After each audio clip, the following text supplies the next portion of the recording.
Hi again, everyone, and welcome to Something Artsy. I'm Jim Bartles, your host for this segment. Something Artsy is brought to you by State Street Theater in conjunction with New Cat, which films this segment every month. Thank you for supporting the arts in our community through financial support from the Prairie Lakes Arts Council, New Ulm Area Foundation, the ISD 88 Foundation, and Minnesota State Arts Board. Without their generous support, this program would not be possible. I'd like to welcome our first guest. We have Jeannie Hintzman of New Ulm's Own. Welcome to the show, Jeannie. Thank you, Jim. Nice All to right. be here. We need to get updated a little bit again on New Ulm's Own, nonprofit retail gift shop. I know you and I have talked right. before. All volunteer run. Just a little background and the location and hours you're open, and then we'll get into you've got some neat things along, so we'll talk Yes. about that too. Yes. So we, as you said, we're a fair trade shop. That means that our merchandise comes from developing countries to provide a marketplace for disadvantaged artisans. And we have things from all over the world, Asia, South America, Central America. And it's a very eclectic merchandise display. So we have everything from textiles and baskets and jewelry and food items and coffee and chocolate and on and on. So encourage people to come and visit us. We are at 212 North Minnesota, which is right next to the Grand. And we are open Thursdays, Fridays, and Saturdays from 10 to 4. All right. So again, 212 North Minnesota, next to the Grand, across the street from the Kaiserhof, as some people might know as well. All right, we want to talk about focus on some items from today. And I know you brought some things along, but let's kind of get into your focus items that we can cover. Sure. Well, since we bring so much merchandise from overseas, we wanted to have a local component in the shop. And so we have local artists. We have 12 right now that are bringing art into the shop. So, beautiful fall season starting. I thought I would focus on some fall decor pieces that All right. people might be interested in. Here we go. This piece is called Cottonwood River. It's a scene from Springfield. It's both acrylic and watercolor. And this was done by Annie Earl.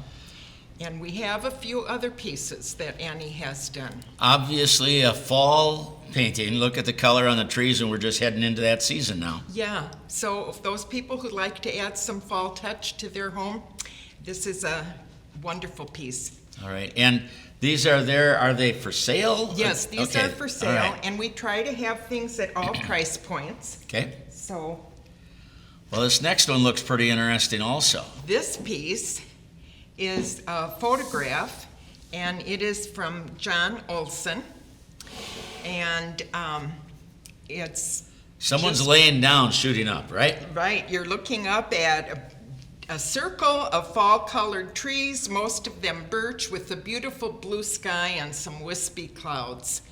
And this happens to be the only photograph we have in the shop right now, though we have a lot of photograph note cards. All right, I see another one. This looks pretty interesting also, Jeannie. This is a noted New Ulm artist.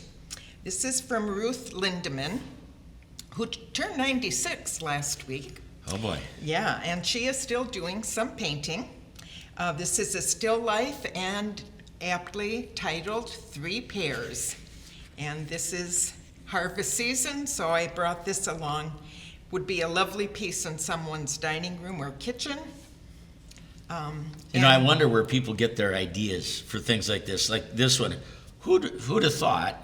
3 pairs, do it up nice, and you've got a neat, You have a lovely- late in the season Right. piece of artistry. And we have a few other Ruth Lindemann pieces in the shop that are abstract. So other artists who we have things from our paintings are Lori Fox and Sue Kroll. And, well, that's the ones I'm remembering right now. I may think of another.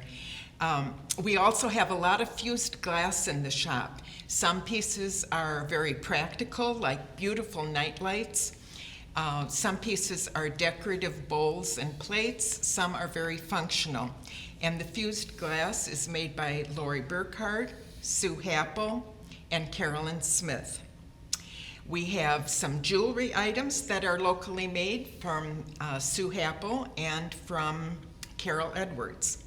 And we also have some Carol Edwards paintings on barn board. Her pieces are realistic, and some are realistic, some are impressionistic, and they're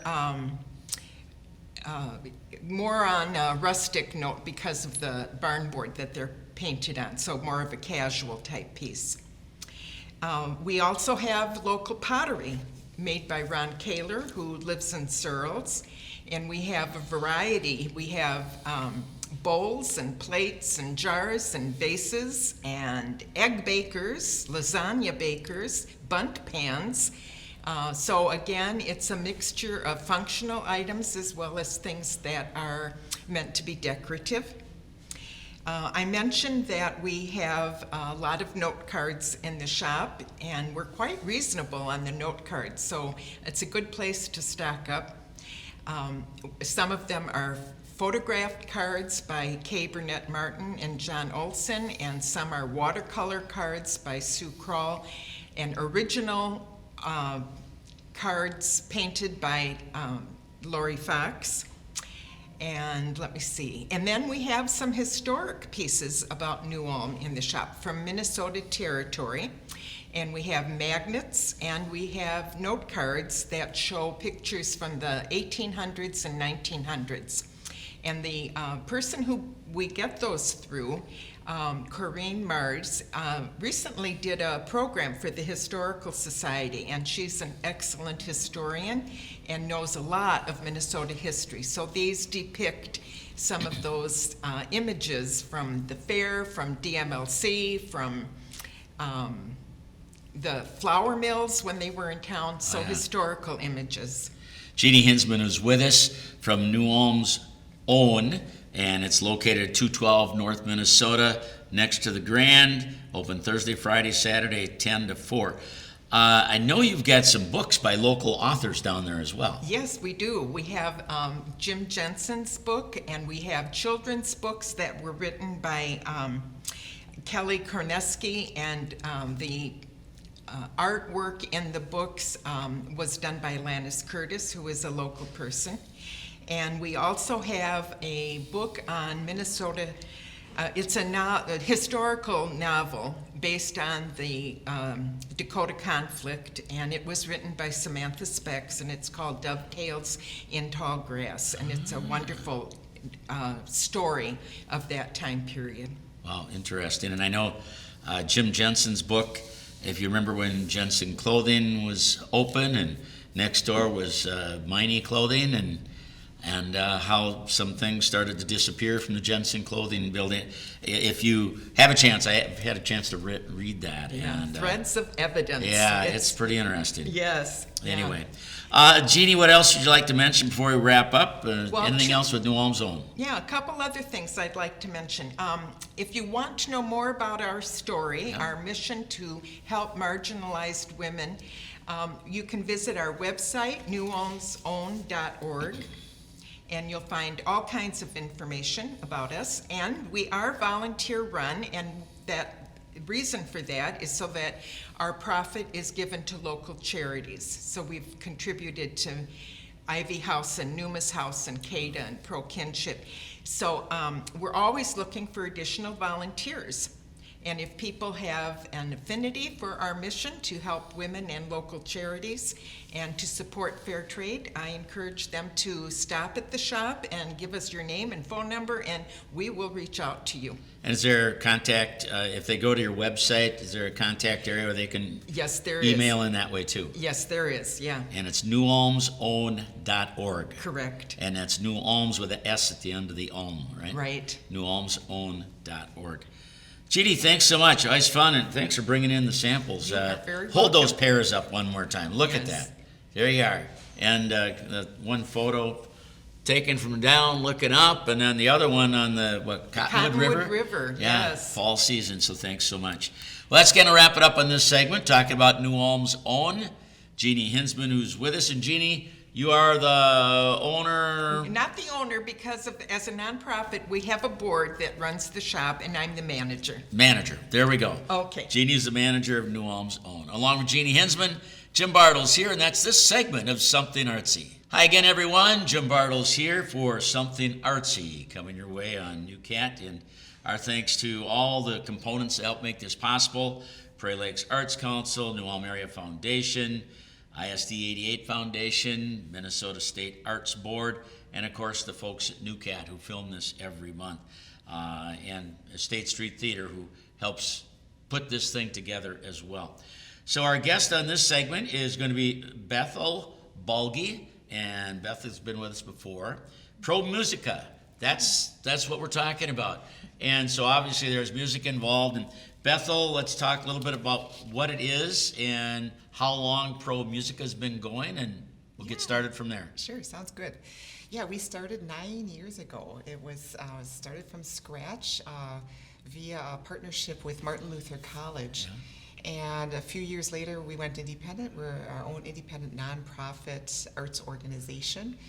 And we produce live concerts of a classical nature. So it's a chamber music series, and a chamber music is something that was started, it goes back in history to the 1800s especially, when instead of concert halls, people had music in their homes in Vienna and wherever, the big music capitals of the world.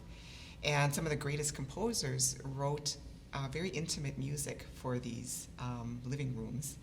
And you don't usually hear the chamber music concerts in living rooms anymore, but we've tried to find beautiful venues to hold these intimate concerts. So by intimate, what it is instead of a full symphony orchestra, it's maybe 2, 3, 4, and in the case of our upcoming concert, up to 5 performers. So usually we have an audience of a mix of students, all ages. We have our hardcore fans who know what love chamber music and just come. And it's usually an intimate group too. So by intimate, like maybe 200 is usually tops. So if you were to describe intimate chamber music, I mean, am I envisioning piano, violins? What kind of instruments are we going to hear? Yeah, so piano is usually involved. I'm the pianist in the group, and I'm also the artistic director. So I choose the programs and I contact the musicians. Yeah. But the other instruments, string quartet, for example. Yeah. So it's usually orchestra instruments that you'd find in an orchestra. So usually I'm with stringed instruments, violins, violas, cellos, but it could be clarinet or whatever other instrument from the orchestra. Excellent. Yeah. All right, Bethel, we need to get into, first of all, we're going to put a plug in for one of the events that happened in September, but there's a repeat of it coming up November 23rd at Collegeville. Real quickly about that. Yeah, real quick. It's the program called Strum, and it involves instruments. Actually, usually you bow those instruments, but they're going to be strumming. Think of jazz improv and the intimacy of that. Anyway, we have a nice partnership with the Chamber Music Society of St. Cloud. And they've invited us every year to come and perform. So Pro Musica Minnesota is on the road.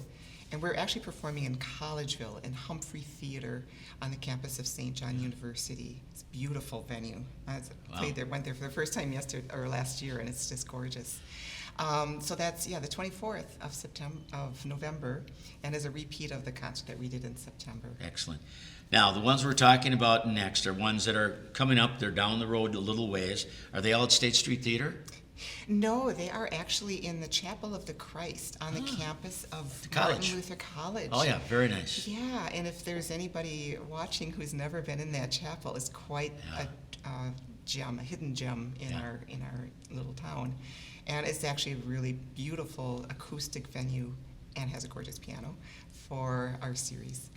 Not to mention the organ up there, too, is pretty special. Yeah. Absolutely. All right, so I'm looking at February 15th. Again, if you've got your calendars, you want to mark something down here, Mother Tongue, explain what we have, and a little bit about it on February 15th up at the college. Yeah, so Mother Tongue is the title we gave it because it features all female composers. And so there are some famous ones like Clara Schumann, and also some living composers, and some fairly recent living composers too, American.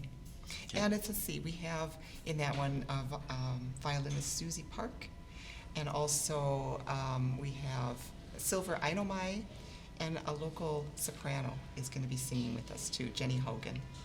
Excellent. Bethel Balgi is with us. We're talking Pro Musica and their concert series that's coming up. We just talked about February 15th. Let's move up to March 22nd. Again, March 22nd. Jot it down. And on March 22nd, U.S. American Mosaic. Yeah, so 2026 is our country's 250th anniversary. Yes, it is. Right. Yes, it so is. we are celebrating that with all American composers, and including famous, Aaron Copland and others. But we're also doing a two-piano version of the Stars and Stripes Forever. So Nice. that'll be fun. Yeah. The overall theme of our series this year is living mosaics. And so the mosaics came about because there are so many layers that you hear in chamber music and classical music. And it also just fit with our different programs that we have. So the American mosaics, it's a variety of American composers. Every composer, that some of the greatest ones in our country. And again, there might be some patriotic songs in there, but it's basically featuring American composers and their music. Right, and jazz is a big part of our culture, so there's some jazzy stuff in that program too. Excellent. That is on March 22nd, and it's good for us to be thinking about that next year, our 200th anniversary. Wow, I'm thinking of 1976, and when we were celebrating our 150th, and here we go. Right? All right, let's move up to June 12th. This is at 7 p.m. now, Trinity Chapel, Mankato. Talk about that. Yeah, so it's our festival, our summer festival, and it's in Mankato. And we started in 2019, so a little bit later than the New Ulm series. And it features a concert with Pro Musica Minnesota. We also have a young artist component to it, so young musicians from the state of Minnesota put on a program. Okay. And we also have an art element because it's nice to show collaboration with all the arts. And so it's a competition for young artists. I think it's high school generally. We have high school students drawings that are entered into a competition, and we have monetary awards for first, second, third place in the art competition. It's called Mosaics of Time. Yeah, right. So, Okay. yeah. Trinity Chapel in Mankato, you know roughly where that is? We can always Google it, but... Yeah, it's on the campus of Bethany Lutheran College. Okay. Up on the hill. Up on Bethany. the hill. Very good. All right, and now let's scoot ahead one day later, June 13th, Young Artist Concert and Art Competition at 11 a.m. Same location or? Yes, it's the same location. Same thing, okay. So it's, the young artists are performing in the same venue, and it's kind of cool because we use the chapel space to display all the artwork, and the audience can vote on their favorites. Ooh, so listen to the okay. music and view the art. All right. So again, you've got June 12th, Trinity Chapel, Mankato. You've got June 13th, Young Artists, also at Bethany Lutheran College. That's at 11 a.m. On the 12th, it's at 7 p.m. So we've got those clear. Now, you have season passes available for Pro Musica? Yes, right. And you can purchase them anytime. You can buy individual tickets, promusicamn.com. And we also have a box office number, 507-205-2249. Or you can come on the day of and purchase All before right. the concert. Phone number again, 507-205-2249 or promusicamn.com. And you can get it, season pass, what kind of roughly a dollar figure? We have different sales going on right Sure. now, and actually By the time this is Airing, yeah. it's going to be individual tickets. Okay. And individual tickets are $30, and we have often free student rush, so keep that in mind. All right. So we're talking again about live classical concerts, intimate chamber music, and again, the dates of those that are coming up locally, February 15th, and that is at the college in town, right? Yes. Mm-hmm. And then March 22nd, also at the college. Yes. And then we're over in Mankato on June 12th and June 13th. Trinity Chapel on the 12th. We're at the, again, at the college, Bethany Lutheran College, there as well. So one on the evening of the 12th at 7, and the next day on the 13th at 11 a.m. That's right. Anything else we'd like to mention before we close this segment? If you've never experienced chamber music, if you've never attended our series, please come.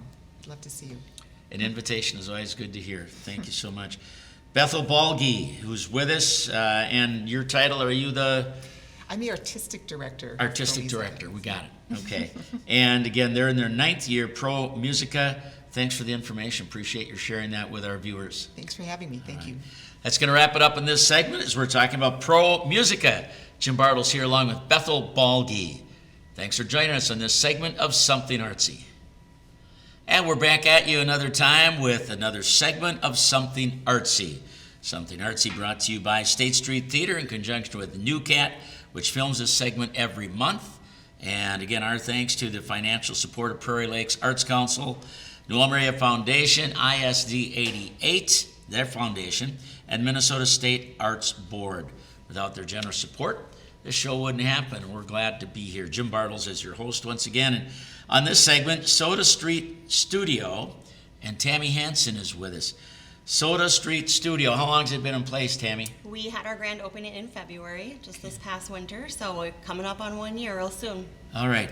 And you're a paint-your-own pottery studio. Just a little bit Correct. about how you got started and why you got started. Yeah, so actually, I've always kind of considered myself a little bit on the creative side. I'm not a master of arts by any means, but it kind of got started because my daughter took myself and my younger daughter to a place out in Minot, North Dakota, where she lives, and we had so much fun there that I just kept thinking the whole time, we need to bring something like this to New Ulm. It's a very awesome activity for every age group, every skill level, and it's very therapeutic and relaxing. So.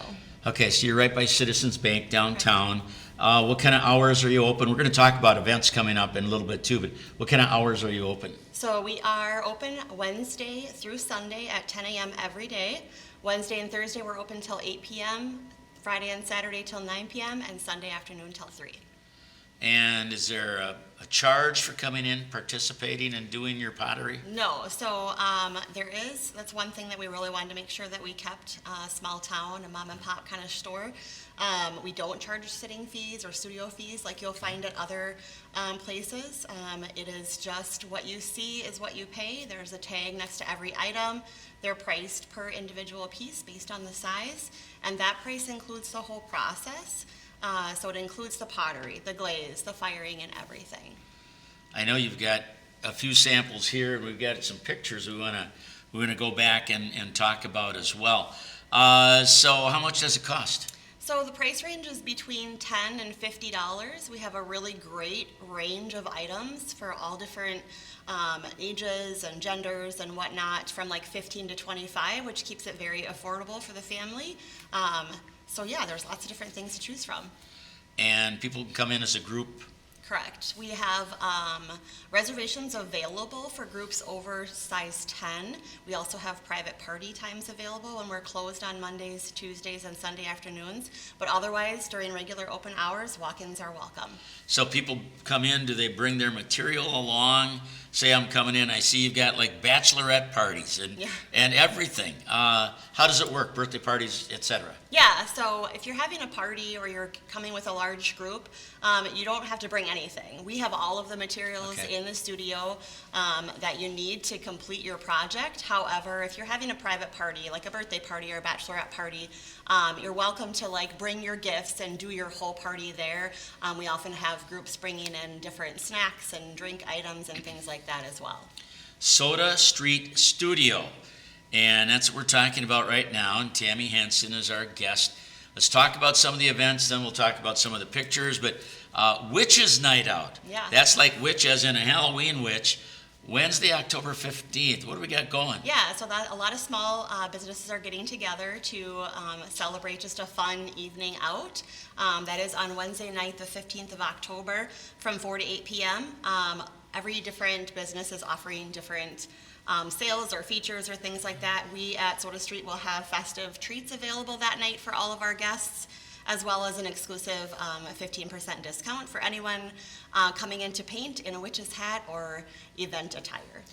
All right, and you're participating in the Halloween Hop Correct. that the Chamber is helping to organize on the Yes. 25th of October. Yes, so kids can come on down and we'll be excited to welcome you in, give you a treat, and hopefully people will learn more about the store as well. I'm familiar with that because I know our Sons of American Legion is going to be set up for that, and a lot of businesses are. If we have good weather, last year, I mean, it was a huge turnout. Yes, I was actually downtown that day and I couldn't believe how many families were out. So I'm very excited. Hopefully we'll have a great weather day and great turnout as well. Our Sons of Legion, at the Legion, we had 500 bags ready. They were gone in an hour. Wow. 1 hour. Wow. So this year, we're up to 700 bags. Okay, so that's the Halloween Hop. Nostalgic Christmas trees. Yeah, so right now we have pre-orders open for the old-fashioned nostalgic Christmas trees. If you remember, a lot of people say, oh, my grandma had those or my mom had those. They're just the different large trees that you put the plastic pins in there and then there's a light that makes the colors come out. We're bringing them back and we've had a lot of pre-orders. We have 3 that have been completed already, and yeah, you can just find them on our website and order them in advance, or you can buy them in store as well. Loyal to Local Holiday Passport, the month Yeah. of November. Yeah, so that is something that the Chamber is putting on, and as a new business, this is our first year participating. But all throughout the month of November, those who are looking to participate in that event can find information on the Chamber website, and we'll be on that stop as well.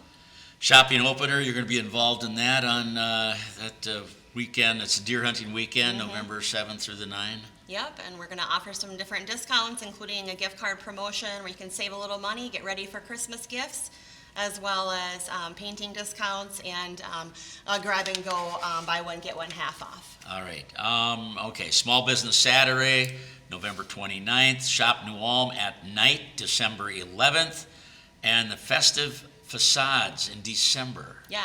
So Shop New Ulm at night, we'll be doing similar specials like we are for Witches Night. And then for the store decorating contest, we are going to be participating. Right now we are decorated for fall, but we're excited to participate for our first time this year and decorate for Christmas. All right. Tammy Hansen's with us. This is kind of neat for me because when she was a little girl, we'd see her at KNUJ. Her mom worked at the radio station for a while, so great to get caught up again. Let's let you walk us through photos and things that you brought along. We got a couple of minutes, we can do that. So, Yeah. Tammy Hansen, give us a tour.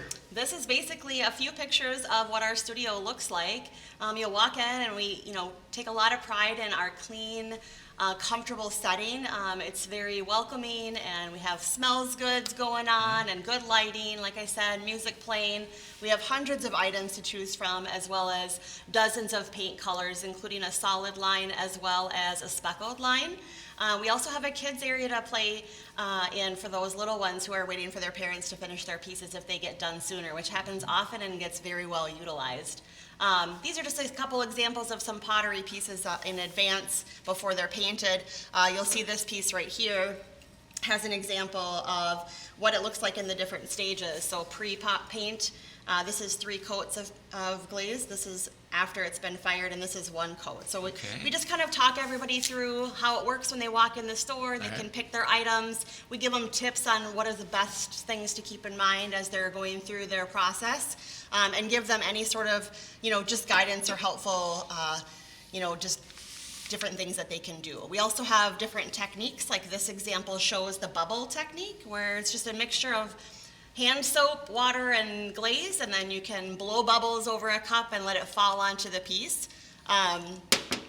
This item right here shows a sample of our speckled glaze in a festive Halloween jar there. I'm waiting for this next one. Yep.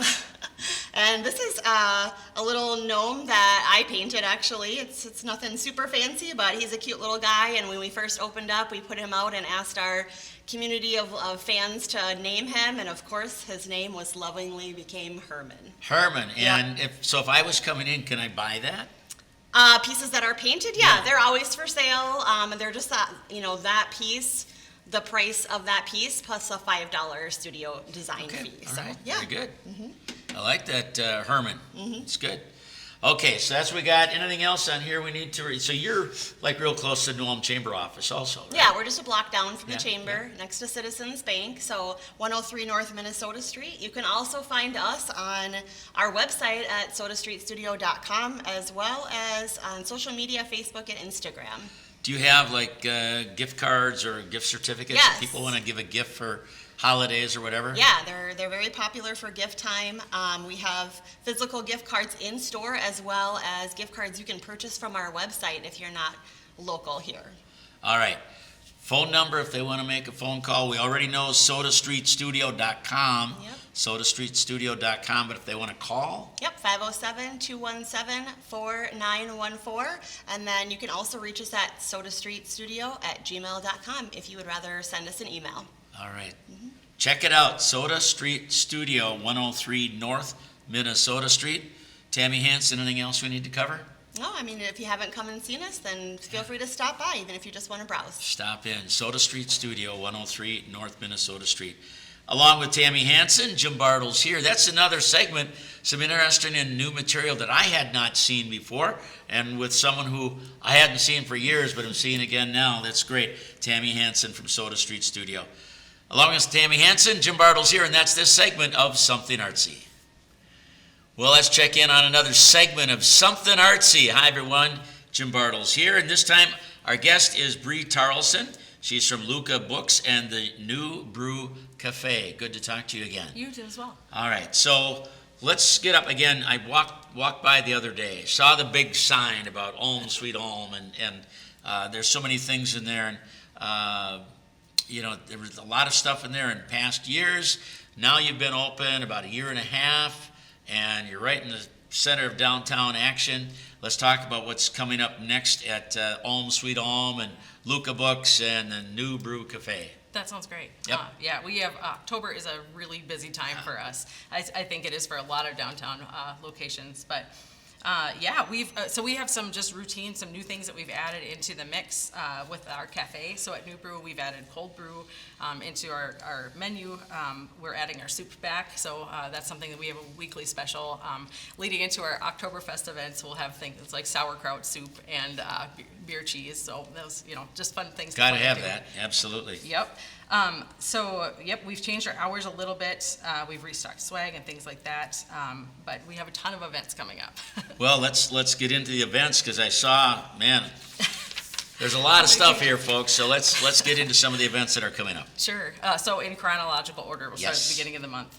So William Kent Kruger is a beloved New York Times best-selling author. He's from Minnesota. He's coming here to New Ulm on Thursday, October 2nd. Evening event that kind of kicks off the Oktoberfest weekend for us, but super excited to see him. Tickets are $10. They can be purchased at Luca Books in the store or online. And that event, it really, if you haven't been to an author talk it's very casual. You get to know the people that are presenting, and he'll probably talk for 30 minutes or so about his book. He has his newest one. It's the 21st book in his Cork O'Connor series. It's called Apostles Cove. That's just released. And so he'll talk about that, but he'll be available to do a book signing and a meet and greet and get pictures and things. So it's just a fun event. October 2nd, 5:30 to 7 p.m., William Kent Kruger. All right, mark that one down. Yes. You're going to be involved in things with Oktoberfest, too. Yes, we're having fun. We had a booth downtown last year as well. We're upping our swag situation, so Schnitzel happens. Schnitzel happens. Yeah, you got it. We have a variety of New Ulm and kind of German-themed apparel, stickers, like just fun things that are to add to the event. German hats. We'll also be rolling out our cold brew, so we'll have some different fall flavored items that you can take to drink there. And if you choose to mix it with a beer, that's up to you. But Yep. that's happening Saturday, October 4th, downtown. 10 a.m. to 5 p.m. Correct. All right, very good. Should be a big day downtown. Yes. The next one up is, so we are starting a Spanish language roundtable. So this is in partnership with the high school. So people that are learning Spanish and want to speak with other people in Spanish and get some practice, or people that are learning English and are wanting to speak, practice speaking English.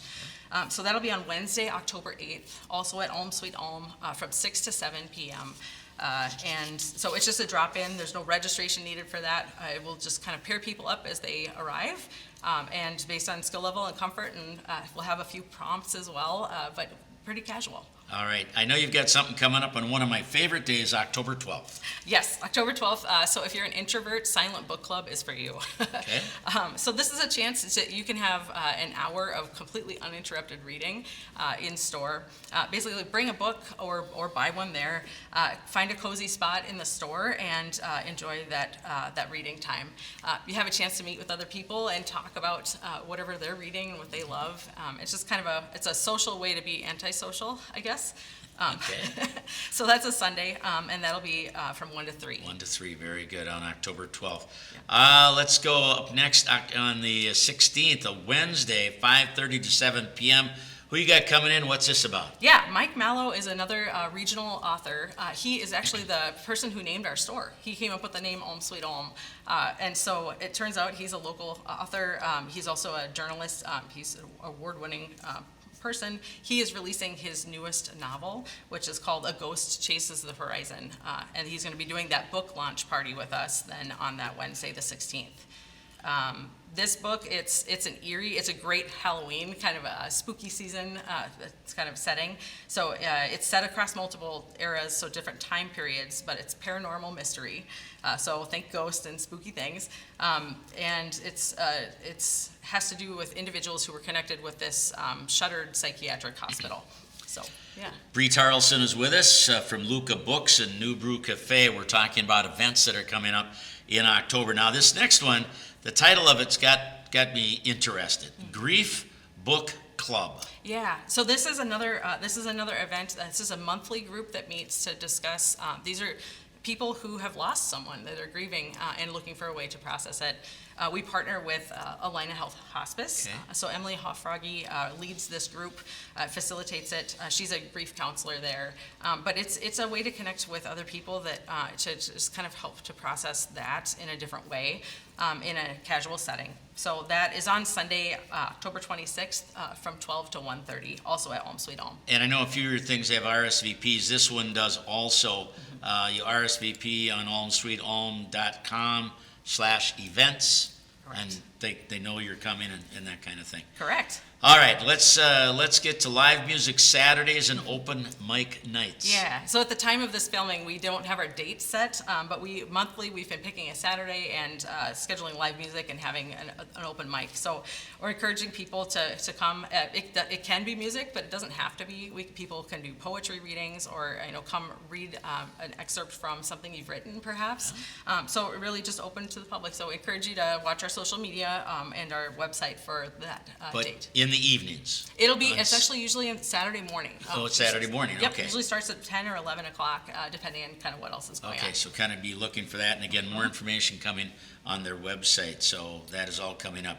Art exhibit reception, Monica Magas, a New Ulm painter. We're going to trip into November 1st, right? Yes, yeah, I wanted to get a little teaser in there. So we, as you know, we have an art gallery space in our store, and so we rotate through different local artists and try to feature different types of media and styles.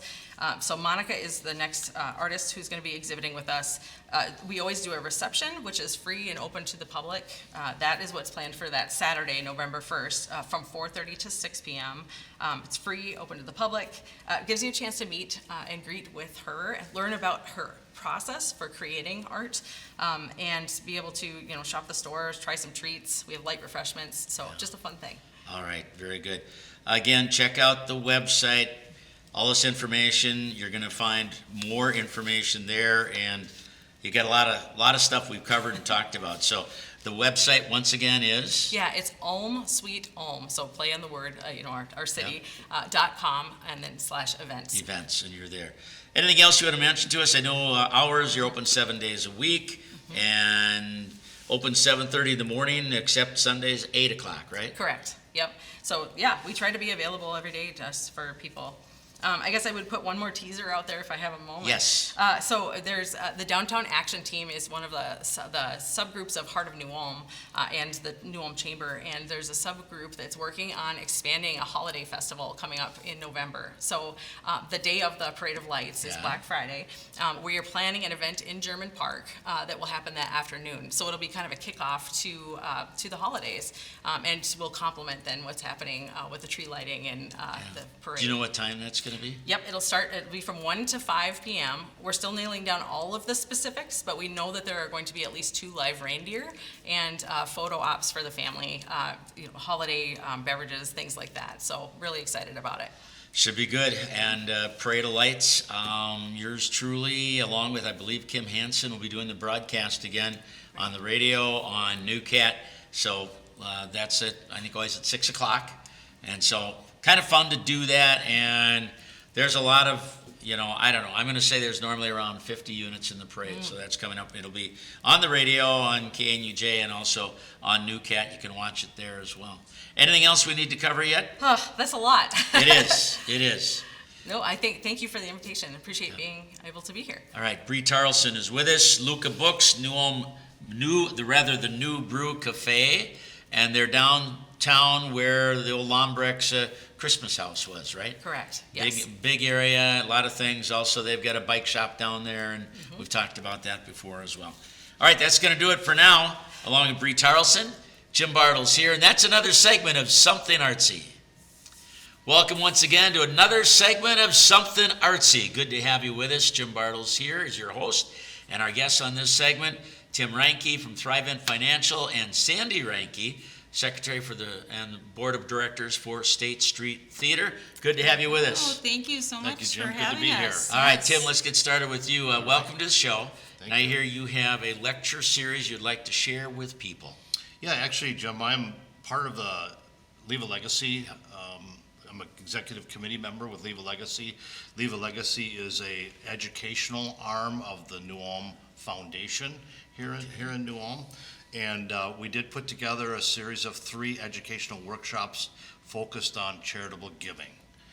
And yeah, we're hoping we strike up some interest. That's really our mission, is to educate the community around charitable giving. All right, part of New Ulm Foundation, which does so many great things. Okay, let's talk when and where are the seminars. Give us some updates on that, Tim. Yeah, actually, we had one in September Yep. called Give Smart, Give Well. We had a speaker from actually Thrivent, our Vice President of Charitable Giving Services, Greg Shammy, did an outstanding job. We had nice attendance and a good kickoff to this series of 3 workshops. So it was a good night, held down at the Shell's Brewery in the tap room. We had some munchies along with that, so a good setting there, always a neat place to go. The other 2 coming up will also be at Shell's Brewery.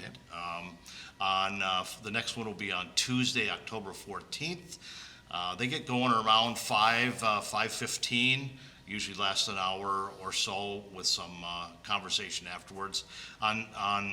In October, we're bringing in Chris Gordon. He's a local author and speaker, and he wrote the book From Survivor to Striver. Should be interesting. I'm anxious to hear more about that. Don't know too much about his story. He titles it The Attitude of Gratitude. So. Okay. And then our third one is scheduled in November 11th, coincidentally on Veterans Day. Yep. And we're in the process of assembling a panel of local donors that have experience and actually have done donating and volunteering. And that should be interesting. I don't have the names of the panel yet. We're assembling that, but again, it'll be down at the brewery, Shell's Brewery, on Tuesday, November 11th. Again, same setting, food, some munchies, and so on. We're also adding another event during that workshop, we're going to package some bags for the veterans. Nice. So we're asking some people to bring some things either to State Street or to Thrive It. We've got a list of things which I can go over here in just a minute. Okay, and so often in our lives, as we get more mature in our ages, we maybe haven't taken time to think about, all right, if we have had some good things happen in our lives, where we have maybe some money and gifts that we can do. And so charitable giving is the main topic of what you're talking about. Yeah, that's the focus of these 3 workshops. We have 2 more to come. And really, that's why Leave a Legacy was formed several years ago, is that there was a group of us professionals in the community felt like there was a need to outreach to educate people. There was this interest of giving, but they don't know how or what tools to use. So that's kind of what spurred this mission, in a sense of Leave a Legacy, then to collaborate with the foundation and generate these educational seminars. And did I see a number about $84 trillion of wealth of getting transferred this way? Huge number. Holy Baby cow. boomers, right? Yeah. Between 2022 and 2045. I relate to So the those next- people. Same here. In the next 23 years. It's a crazy number, no doubt. You know, I think it also sounds very helpful, but I'm curious. I've been hearing so much in the community about New Ulm's kind of an older community, which I don't know is really the case anymore, because we got lots of young entrepreneurs in there. I just think that the town is doing such a great job at bringing youth in and that. But how about like those elderly people that have now passed and their kids have moved away and are no longer in New Ulm?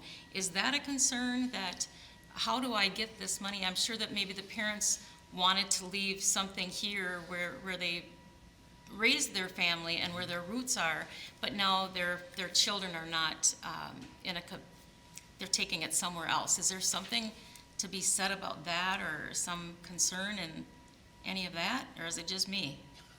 No, there is a concern, and I think part of this educational series is to get in front of families and kids, because most people want to get back to the community in different ways.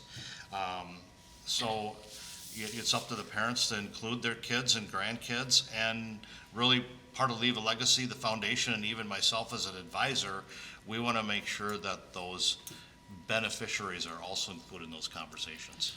Tim, you've mentioned the different sessions. Do you kind of need to attend all of them, or are they separate enough that you don't have to attend every one to be able to be there? They are separate enough to attend each one individually, although I think the more you can attend, the more you'll get out Sure. of the whole theme of what we're trying to communicate. All right, so let's move on again to remind everyone of the dates of the seminars at the Tap Room and Shells. Tim, if you can remind Yeah. us of those dates, please. Yes, so the next one coming up is here in October, Tuesday, October 14th. Again, we get started around 5 o'clock, goes for an hour, hour and a half. We have some drinks and food along with the seminar. And then the next one is Tuesday, November 11th. That's Veterans Day.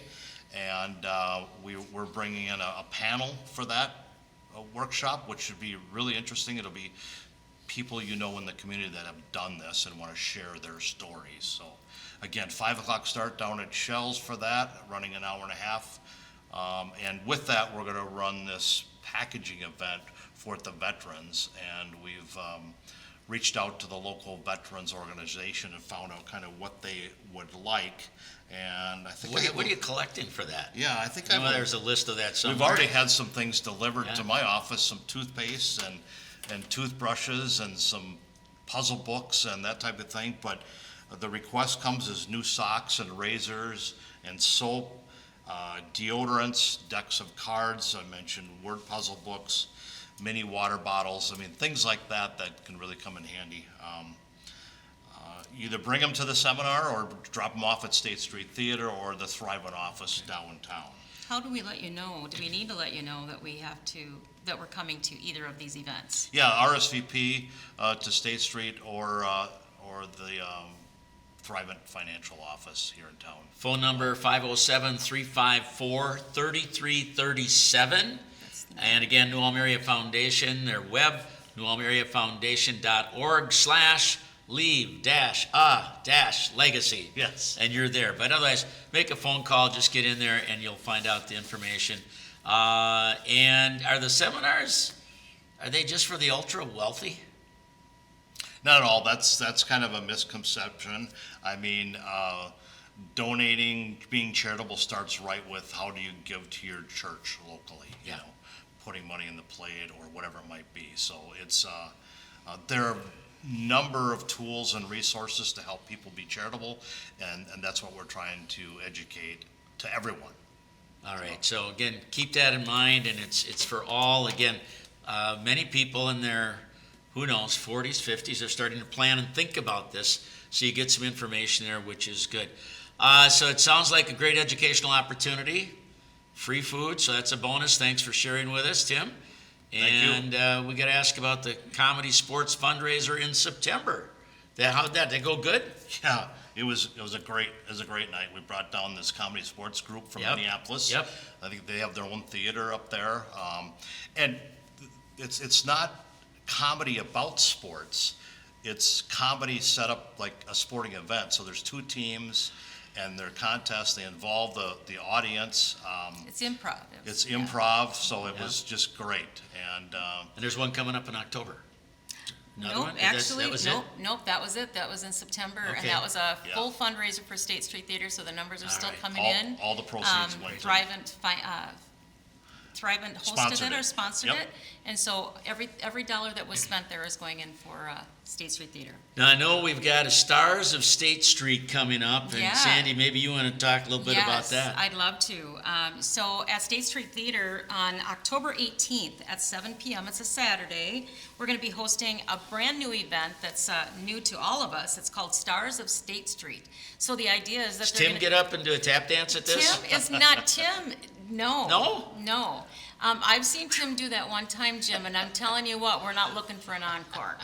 But it's a fundraising showcase. So again, this is going to be another fundraiser. Things are expensive at the theater. We're going through a lot of growth, and we can't do that without some funding. So this is going to be a showcase that is featuring our different some of our lead singers or some of our singers in our acts, whether it be a song or a dance or an ensemble of some type with maybe musicians, they're going to come back and they're going to do their favorite numbers for us. And we're going to serve some, I believe, just like little dessert things, and we'll have cocktails available.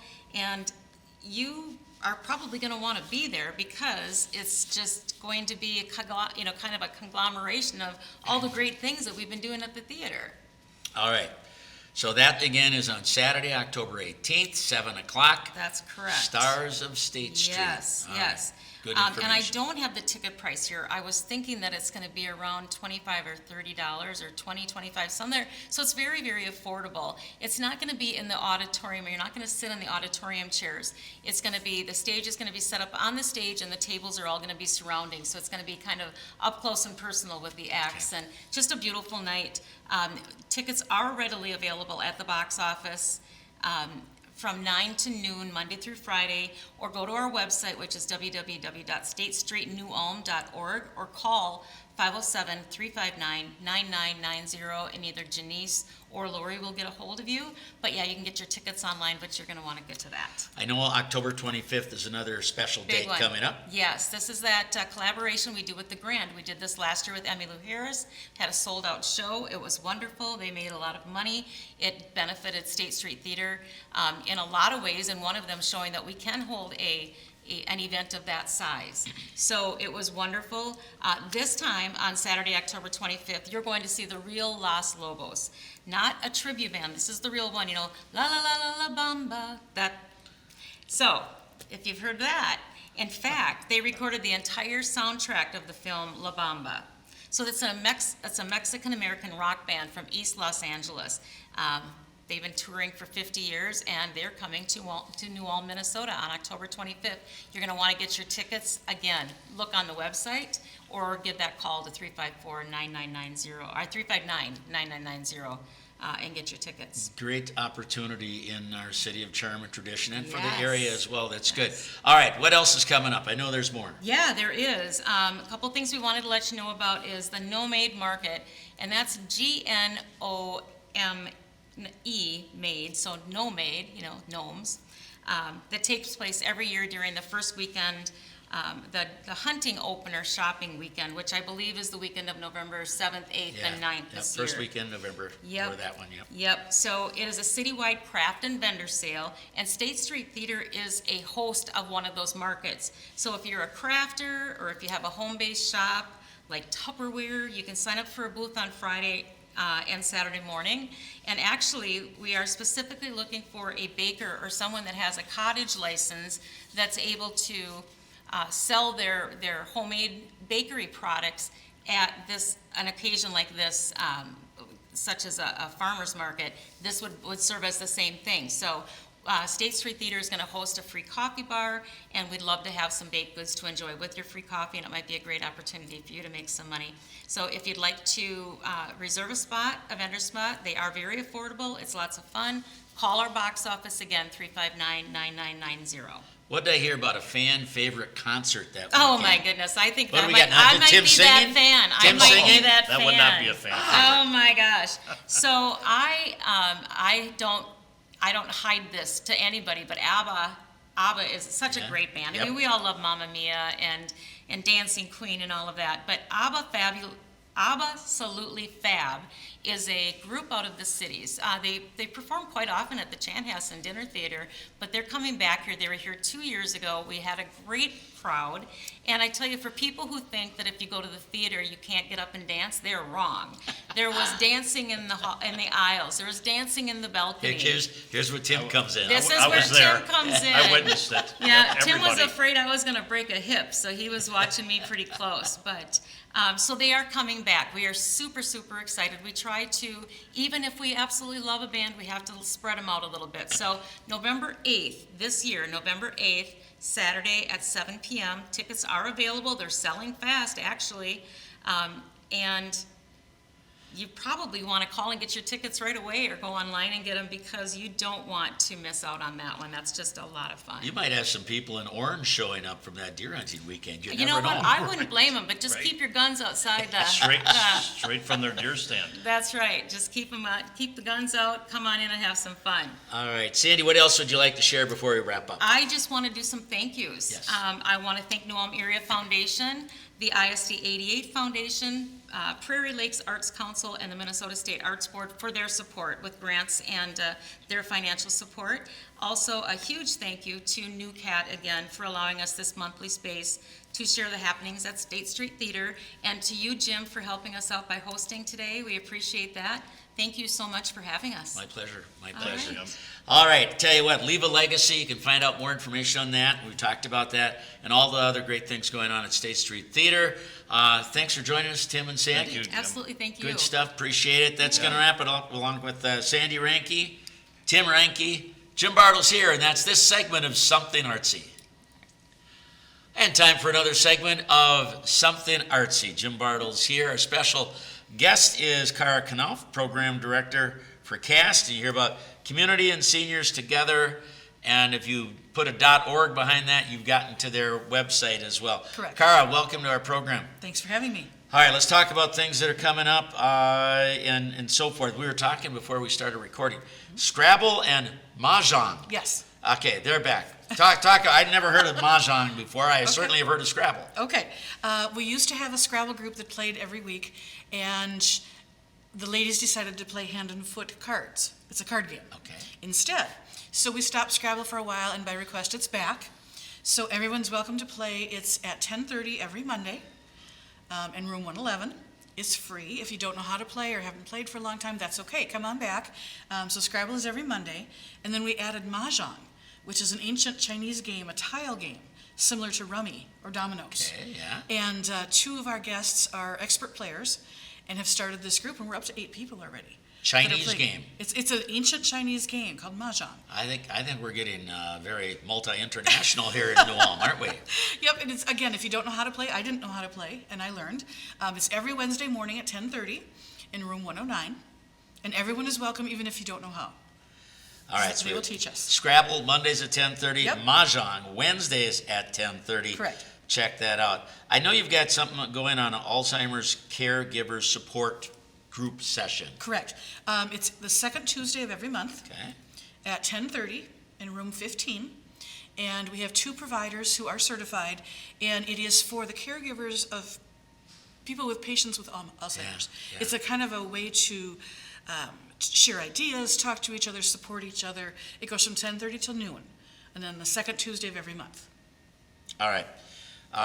Free blood pressure checks are offered? Yes, we started this in April. They're provided by Melissa from Brown County Public Health, and you come in, it's room 109.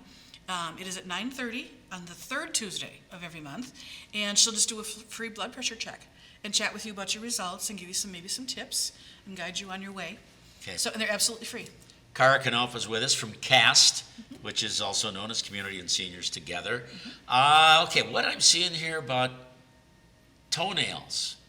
Yes, Tammy Kindom Yeah. used to do a toenail clinic at the Yes. center, and then COVID happened, of course. Yeah. And she is an RN and a certified toenail care specialist, and she's bringing her workshops back, her clinics back to the center, starting in September, and then we'll have it in October every month. But I don't have a date for October yet.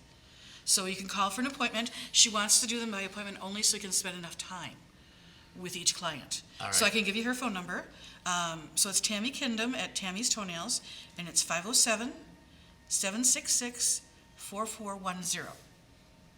And watch for a date coming up in October. Is there a charge for that, or? It's $40 to come to the center and have it done, or she can visit someone's home if they're not able to get out, and then it's $45. You know, to younger people, they probably think, well, this is stupid. No. No. The more mature you get in life, this becomes a factor. I certainly remember with my parents assisting with this kind of thing. Yeah. So, If people cannot, or if they're in a wheelchair, for example, or Yep. have some issues, yes, it's very, very helpful. and I see a quote here: "Healthy feet help keep you moving and independent," and that's Yep. absolutely true. Absolutely true. Absolutely true. So good. What else you got going down there? I know you've got cards on a regular basis, etc. Oh, I could talk for an hour. So we have sheep head 3 times a week. Yeah.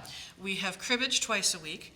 We have 500 every Thursday. We have bridge every Thursday.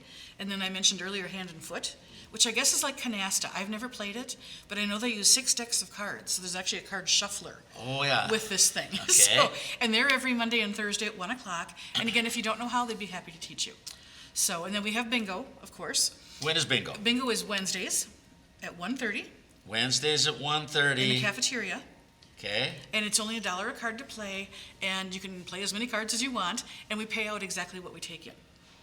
So it's just a fun group of folks. So if someone comes in Wednesday for mahjong at 10:30, they can take a break, go get a bite to eat, and then come back for bingo. Absolutely. So it's And all they do. there. Yeah. And they do, yes. It's a great thing that's provided in New Ulm, again, community and service seniors together. And if you put that and .org at the end, you've got it. Phone number again, 507-354-3212, correct? All That's right. correct. What else do you want to mention? Well, coming up in October, we've got some great in-person programs, some things going on. We do these generally on Thursdays, and we have David Jones, who is a speaker out of the Twin Cities. He travels all over Minnesota giving historical speeches on different topics, but we have him coming talking about prohibition. And the program is called Prohibition, A Grand Misadventure, and that will be Thursday, October 30th at 1 p.m. In the room 112 at the Senior Center. And we also have the Brown County Historical Society coming over to do corruption and crime in the 30s, again about prohibition, and that's going to be October 2nd. Kind of a theme going on there for So October. October 2nd, Is the BCHS okay. coming over to talk, and then October 30th is David Jones. So kind of the start of the month, end of the month. End of the month, and then in the meantime, we have partnered with Great Courses Plus, and we're doing a lecture series. So they're lectures provided by professional professors from universities all over the country. We're currently doing a 24-session lecture. We're doing 3 lectures at a time, and it's on Native peoples of North America. So we do, like I said, 3 at a Yeah. time, and it's fascinating. It's college level courses. There's no test. It's a learning opportunity, and we've learned so much through this. So that's going on. And then for October, to celebrate Halloween, we do our movie matinees over here at the library every Friday afternoon at 1 o'clock, and we're doing monster movies for Halloween. So we're doing the classic, The Mummy, is the first Friday from 1932. And what day of the week is this? Friday. Fridays. Every Friday at 1, followed by Frankenstein, the original 1931 Frankenstein. How about Frankenstein Jr.? No, Frankenstein Jr. Oh, okay. Not for this one. And then that's followed by Dracula, which the 1931 Dracula, which will Okay. be the third week, the 17th. So lots of fun old classic movies for October, for Halloween. Who can participate in CAST? You have to be a resident in New Ulm? No. Oh, no. We have people from, Redwood Falls and St. Peter and Cortland, Nicollet, Lafayette, all over that come. And there's no no membership dues. Everything is free, except for bingo, the $1 a card. And everyone's welcome to participate. 55 plus, that's the age. Bring your friends. Everyone is welcome. That's great. And everything is free. A lot of good things. So again, from the area, they can come in as well. And Yes. At free, except for that $1 you got to pay for bingo. Yeah, gotta pay for Let's bingo. make sure we got that Yeah, straight. but everyone is welcome, to come. Good. And is there a newsletter that gets sent out? Can you sign up for the newsletter? Yes, we have 2 different newsletters. We have a monthly printed edition because some of our guests don't use computers, and that comes out the last week of the month. And then we have an online-only email edition that comes out every Friday afternoon. And I recommend that one because that has the latest and greatest if something has changed in a time or How do you get signed up for that? just give us a call or send us an email to castnu@newelmtel.net and just leave us your email address so that we can send them out. castnu@newulmtel.net. Yes. And those you come can get out on there. every Friday. We have over 400 names that we send them to now, and a lot of people come in. Good information in there. Yeah, absolutely. Cara, we've covered a lot. Anything else we need to handle? I think we've got a pretty good handle on it. All right. Okay. Cara Cano from CAST, Community and Seniors Together here in New Ulm. So many wonderful things. Thanks for your work on that. Well, thanks for having me here. Along with Cara, Jim Bartles here, and that's another segment of Something Artsy. Thanks for joining us. Hi, everyone. Jim Bartles here, your host on this segment of Something Artsy. Our thanks to all the folks who make Something Artsy happen, including the folks at Newcat and State Street Theater and the financial money that comes in that helps put this all together. I know we've covered that on some of our other segments. We'll do that again on another one as well, but our thanks to all of them. Our guest on this session and segment is Amber Backus. Amber is the Community Ed Coordinator. Good to have you with us today. Thank you for having me. All right. We've got 3 trips coming up. We got to give some emphasis to them. We've got one in October, and then a couple in December. Share with us, please. All right, we have Purple Rain coming up October 29th.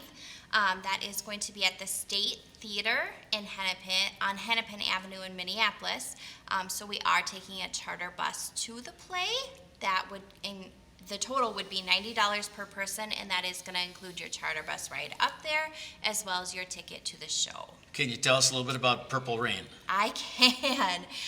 So it's the world premiere of the musical rendition of Purple Rain. It's going to be the story of the kid making his debut in music.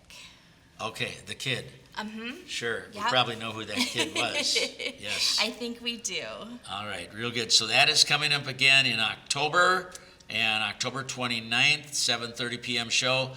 You leave town, a little bit before 5? We're going to leave town at 4:45. We do have a couple different options for getting on the bus, so anybody in Sleepy Eye that wants to take it, we do have a stop in Sleepy Eye as well. Is it a 1 bus maximum? You got to sign up for that? It is a 1 bus maximum. We have 50 tickets available to us. Okay, real good.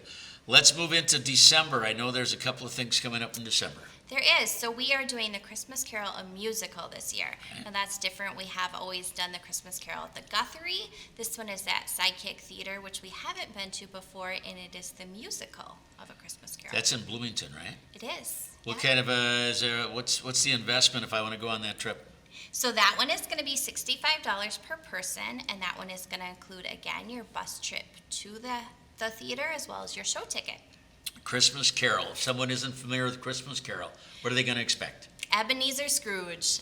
It is going to be the story of Ebenezer Scrooge and Christmas and the three ghosts of Christmas. And it is going to be done in a musical form. Again, one bus going. One bus going. You're going to sign up early. I think that's going to fill up too. I think it will, yes. Yeah, Yep. so, again, and we'll, the phone number is 507-233-8307, and website, and we'll repeat these again a little bit, newulm.k12.mn.us. So we talked about that one coming up in December, and is there a registration deadline for that one or not? So that one, we are going to ask for a registration deadline of November 1st. The reason for that is because if we do not have a minimum of 40 people, unfortunately, we are unable to go to that one. So sign up quick, sign up fast, sign up soon, so that we can make that bus trip Yeah, happen. and again, you got to have at least 40 sign At up. least 40 signed up. But Yep. sign up early, Yep. that'll be good, and it should be a fun one, Christmas Carol. I know you've got another trip in December, on December 18th. We do. So we are going to the Orpheum Theater, and this one is going to be The Wiz. So this is the 20th century version of The Wizard of Oz. I was wondering, The Wiz, okay, yeah, Wizard of Oz, okay, and do you know a lot about it? It's a little jazzed up version? It is going to be a jazzed up version. It is bringing in different music. It's going to have some different, more rap, Motown, different things that are going to bring it into the 20th century, make it more relatable for younger I'm people. told soul, gospel, rock, 70s funk. Woo! Yes. Here we go. Yes, I watched the trailer. It is going to be really good. Is there a registration deadline on this one? This one we do also have a registration deadline. I'm just going to check my notes here. It looks like we're October 15th. Again, this one we do need enough people in order for it to go. So sign up early, that's very, very important. Sign up early, sign up fast. Purple Rain, we are going to. We already have enough, and we will for sure go to that one. Please do still sign up, though. The other two, yes, we do have a deadline. Amber Backus, you're new in this position, right? I am new in this position, yes. And if About a month in. Yeah, okay, real good. And you're the community ed coordinator. Good to have you. What's your background? Where'd you grow up? I grew up in Aberdeen, South Dakota. Yeah. I did move here in 10th grade and graduated from New Ulm Senior High. All right. Well, good to have you around and in the position you. and helping out here. Again, newulm.k12.mnus. Yep. There's no spaces in there, right? Nope, just the And that's dots. where you can go. And the phone number is 507-233-8307. 3 trips coming up. Sign up early. That's what you need to do. We got Purple Rain, we got Christmas Carol, and we got The Wiz. The Wiz, yep. Anything else, Amber? I do have a plug out on our Facebook page right now asking for teachers, asking for class ideas, asking for trip ideas. So please fill that out if you have time. All right, moving ahead, all that All right. information is available and good to have. All right. All right. Thank you. Amber Backus, Community Ed Coordinator in New Ulm, who's our guest.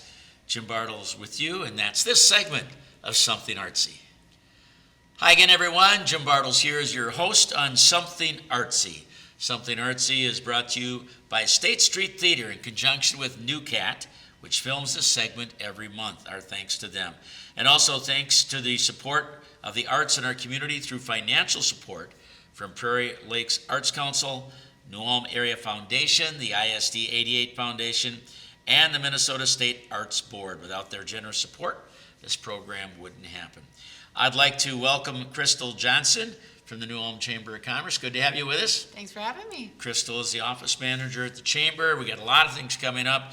And let's kick it off with a huge one, and that's Oktoberfest, first 2 weekends of October. Oh yeah, that's a big one every year. So as per usual, we've got the first weekend is going to be the downtown Oktoberfest. I'll get into all the details with that. And then on the second weekend, you've got Shell's Brewery on Saturday and Morgan Creek Vineyards also on that Saturday doing a grape stomp. And Best Western Plus will have live music on the Friday and Saturday of both weekends. So getting into the downtown, on Friday the 3rd is the pre-party. So we'll put the artificial turf out on Minnesota Street and have the Misfits and Tanner Stark Band performing. And then and food trucks as well. And then on Saturday, on the 4th, we will have the Concord Singers, Revline, Shirts and Skins, all on the main block during that 10 to 5 portion of the normal downtown. And then on Minnesota Street, they'll have Cold Blooded Whiskey performing at night from 8 to 11. In addition to that, of course, there'll be the normal beer garden, serving local drinks like Morgan Creek Vineyards wine, Shells, Grain Belt beer and seltzers, Tall Grass cider, 1919 and Buddies. We'll have a keg tapping, stage games, the parade at 11, yard games, kids activities, photo opportunities, all sorts of stuff. American Germanic Parade, yes, Yes. on Saturday, right? Yep, at 11. 11 o'clock. Yep. So they line up at the Glockenspiel and go through the downtown. There was a pretty good splash in the Minnesota Star Tribune Really? this last weekend on Oktoberfest, and a photo from New Ulm. It was half a page. Nice. And they simply referred to the fact, basically they said, New Ulm, of course, is known as one of the top 20, or in some cases, one of the top 5 Oktoberfests in the nation. Certainly an important one in Minnesota, and then they also listed other ones as well. Big picture about New Ulm and all the people downtown on That's one of awesome. the years of the festival, so. Very cool. Big thing. Okay, so that pretty well takes care of Oktoberfest? I think so. It is a free event, of course, for the downtown one, so come on out. If you do want VIP tickets, that gets you into the chamber to use, the public restrooms there. Otherwise, there will be, what is it called? Outhouses? Yeah. Porta potties? Porta potties, thank you. Wow, couldn't think of that word. So if you do want to get the VIP ticket, there's a swag bag. You get in for those bathrooms, and then beer stein and drink tickets with that. So that's kind of a fun thing to add on if you want, and we do have that at the chamber available. What do the tickets run? They are $50 a piece. Okay, all right. So Yeah, people- and we so are they know. limited to, I can't remember how many we're selling, maybe like 150 of them, because our plumbing can't handle all of that, I so. got it. Yeah. Farmers Market, which, I'm familiar with, started in New Ulm actually in the late 90s, and then continued on in the last few years. It got adjusted as the chamber came in and took things over. It's all downtown now. It's ending up on October 11th, the last weekend of the Yes. Oktoberfest, right? Yep. So it's continuing the Thursdays and Saturdays every week, 2:30 to 5:30 on Thursdays, 9 a.m. to noon on Saturdays at the A to Zinnia parking lot, and our last week will be, October 11th. Yep, so keep that in mind. A leader collaboratory, the Yes. motivation mindset, October 15th. What do we got there? Yeah, so the Leader Collaboratory is a new program that we're partnering with. Ann Vogt is the speaker for that, and it is an 8-part series that goes once a month throughout, starting actually this past week, September, through April. And it's closed to do the full series, but people can sign up for one-off training sessions, so they can just come to one of those or multiple. And the next one is going to be the October 15th, focusing on motivation mindset. So with that specific session, the registration's open until Friday, October 10th, and it's going to focus on employee motivation and engagement. So the intended outcomes are boosted morale, improved productivity, and better team connection. So that is what that one will focus on. And there are other part series where if you want to go to a specific session, we have more information. Is there a price to register? Yes, I should have looked at, I believe it's $60. Okay, but there I is. apologize if that's wrong, but yes, so it is a training, and I'm not sure if with the individual sessions, if you get a meal involved, but I Okay. know with the full thing you do, so, And again, you can just come to one? Yes. And you don't have to have attended all of them? correct. Okay. Yep. All right, real good. HYPE is coming up with something on October 23rd. Maybe explain about HYPE as for Yes. the young professionals. Yes, it is. So it stands for Helping Young Professionals Evolve, and we do monthly socials, to just kind of give a networking opportunity. So the next one will be on the 30th of October from 5 to 7, location to be determined. But then we also have a quarterly professional development that we do as well. And so the next one for that is October 23rd. We're doing topic tables. It is a lunch and learn. So that is $20 for chamber members, $30 for non-members.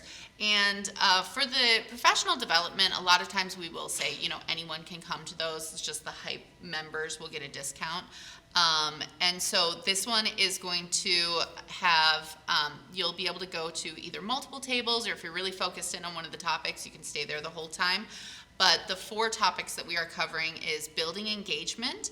So that's going to be kind of focused for like nonprofits or businesses that have a board or committee that they're trying to get more engagement from those committee members.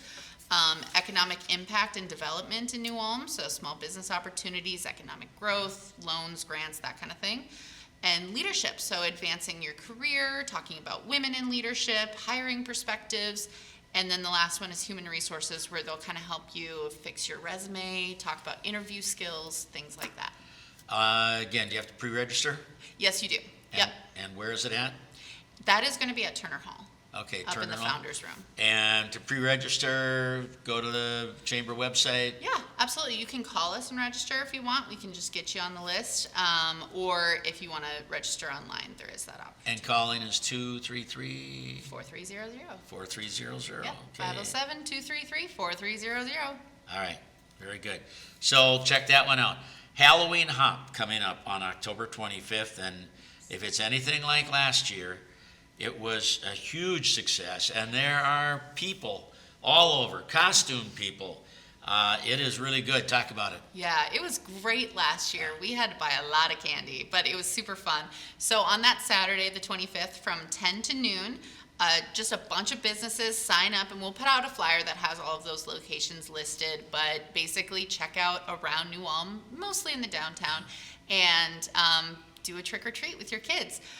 Also, in addition, this year, for those that don't have a storefront, businesses can be part of a trunk or treat that they're doing on that first part of the one-way. So between 2nd and 3rd North on Minnesota Street, they're going to close that portion.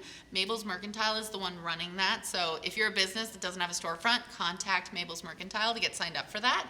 But for those of you just bringing your kids out, make sure you check out between 2nd and 3rd, and they'll have the whole street closed for that. I mentioned on one of our other segments for this month, but the Sons of American Legion, of which I'm a member of, we participate. We're signed up for that. Last year we had 500 bags. They were gone in 1 hour. Oh my gosh. 1 hour. Wow. And so we're doing 700 bags this year. We'll see what happens. But Perfect. anyway, the weather was great last year, and the crowd was humongous, and it really went well. So anyhow, that's coming up on October 25th. That takes us to the 30th. There is a hype social event. Yep. So that'll be just another one of those networking opportunities for young professionals. We had one last night at Plaza Garibaldi, which was great. So just kind of keep your ear out for where that is going to be.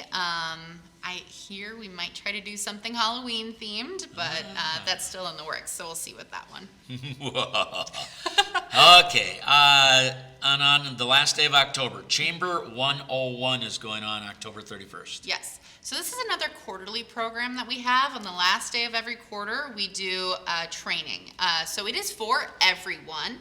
It's free. It's at 8 a.m. at the chamber. We do ask for an RSVP because if we get too many people signed up, we will have to relocate just because our boardroom can only handle about 12 people. So this is for chamber members to get the most out of their membership, or anyone who wants to learn about what the chamber does. So if you're interested in that, you are definitely welcome to come. Just give us a call. Yeah, and there's so many things the chamber's involved in. I was had the opportunity to serve on the chamber board and also as the president of the board over 20 years ago. But boy, did I learn a lot about New Ulm and what the chamber gets into, and it's grown so much. Great leadership in the chamber. The board does a great job. You, the whole staff, and of course Sarah, does a great job as well. It's So, a fun team. We work hard for you, for sure. all right, and let's tease a little bit what's coming up in November as we hit to the holiday season. Yep. So we'll be doing a lot of the same events that we always do, but they're really popular and really fun. So the hashtag Loyal to Local Passport will be happening again for the entire month of November from the 1st to the 30th. You get a passport and you get stamps at the local businesses that are participating. And once you fill it up, then you get put in for a prize, and it is just going to be straight chamber dollars, which is money you can use at any chamber member, which is almost 400 businesses in New Ulm. So there's lots of opportunities for that. The shopping opener is going to be November 7th through the 9th, so there'll be some local businesses participating in that. We'll have much more to share on next month's program. Parade of Lights, as always, the day after Thanksgiving. And this year, we are working on adding a holiday market beforehand. So probably down in German Park with the tree lighting and things, so that should be pretty fun. We have some reindeer that are already scheduled. So that'll be a really good family event. Do you know if the big tree by City Hall is going to get lit up on that night again? I believe so, because I think we'll do holiday market and then Yep. send everybody up there for the lighting. Yeah. I don't know all the details. I'm sure we'll talk about it more on next Okay. month's program as All well. right. And then, of course, we have Small Business Saturday and then the Shop New Ulm at night. Lots of participating businesses with that, so we will have much more information there. Shopping opener, again, that's deer hunting weekend, November Yes. 7, 8, and 9. Keep that in mind. Crystal Johnson is with us, office manager at New Ulm Chamber. Anything else we need to mention, Crystal? There was a lot. There's a We've- lot. We've had a lot, but our chamber is Yeah, very but active. I think I got through my whole list, but as always, if you have any questions, 507-233-4300. Yep, and if they want to email, is there an email? Absolutely. chamber@newulm.com or info@newulm.com. Both of them come to my inbox, so I'll do my best to answer your questions. Excellent. Crystal Johnson, our guest, the office manager at New Ulm Chamber of Commerce, located on the corner, what's the address? It's First North Minnesota, corner of Center and Minnesota. Been there for about 20, almost 25 years. I remember when we moved in there. And some renovations coming up there, I understand, Oh, too. yeah. All right, excellent. That's going to do it for this segment of Something Artsy, along with Crystal Johnson, New Ulm Chamber of Commerce. Jim Bartles here. Thanks for joining us on Something Artsy. And we move on to another one of our segments for the month of October here on Something Artsy. John Kellen is with us right now, Executive Director, Grand Center for Arts and Culture. Got a lot of things to talk about again, John, and let's start out with the music list, because you have music on a weekly basis. Sure, And yep. What's coming up in October at the Grand Cabaret? So October, starting it off, we have Timber Junction, which is a bluegrass band. Really excited to have them here. And on the 10th, we have Pocket Lounge, which is a young group of musicians out of St. Peter, and they're amazing. Funk fusion, so it's kind of an interesting mix for us to have that type of music there. Then on the 17th, we have Tennessee Stiffs, which is kind of a folk Americana band. And then as a special Saturday night, or actually a special tribute prior to our big event is going to be Los Lobos. We're bringing to the State Street Theater. But the night before, in celebration of El Dia de los Muertos, we're bringing in Los Rebeldes, which is a Tex-Mex Cajunto band. And that is a ticketed show because we know it probably is going to sell out. There'll be a lot of people that are interested in that. And then on the 31st, we have Ace in the Hole, which is an eclectic band. But like I mentioned, our big event this month is bringing Grammy Award-winning Los Lobos to town. We're really excited about that. After bringing Emmylou Harris last year and sold out the State Street Theater, we're hoping to do that again this year. That'd be great. That's a big name to bring Yep. into New Ulm. Yes. So again, your main music is always on Friday nights, correct? Yep. And Los Lobos on Saturday night, Saturday, the October 25th. 25th. Yep. What about getting tickets for that? Because that There's- could be a sellout. Yes, you can still get tickets through the State Street Theater on their website, or if you don't like to do the digital, you can go into their ticket office and they'll help you out directly. Okay, October 25th. Keep Yep. that in mind. You're having open mic again early in October? Yes, we have Molly and Sonny Boy. Yep. We've actually been growing that over time. More and more musicians are coming and kind of practicing their chops and getting used to being in front of the stage. Yeah. And we're really excited about some of the up and coming musicians that are performing there. I noticed Scott Sparlin's going to be in for film and book signing. Yeah, we're really excited about having him. Scott is an amazing guy. He's been involved in all things environmental and water related. A lot with the river and all across the state of Minnesota. Correct, yeah. He's been lobbying up at the state capitol for a better part of 30 years, I guess.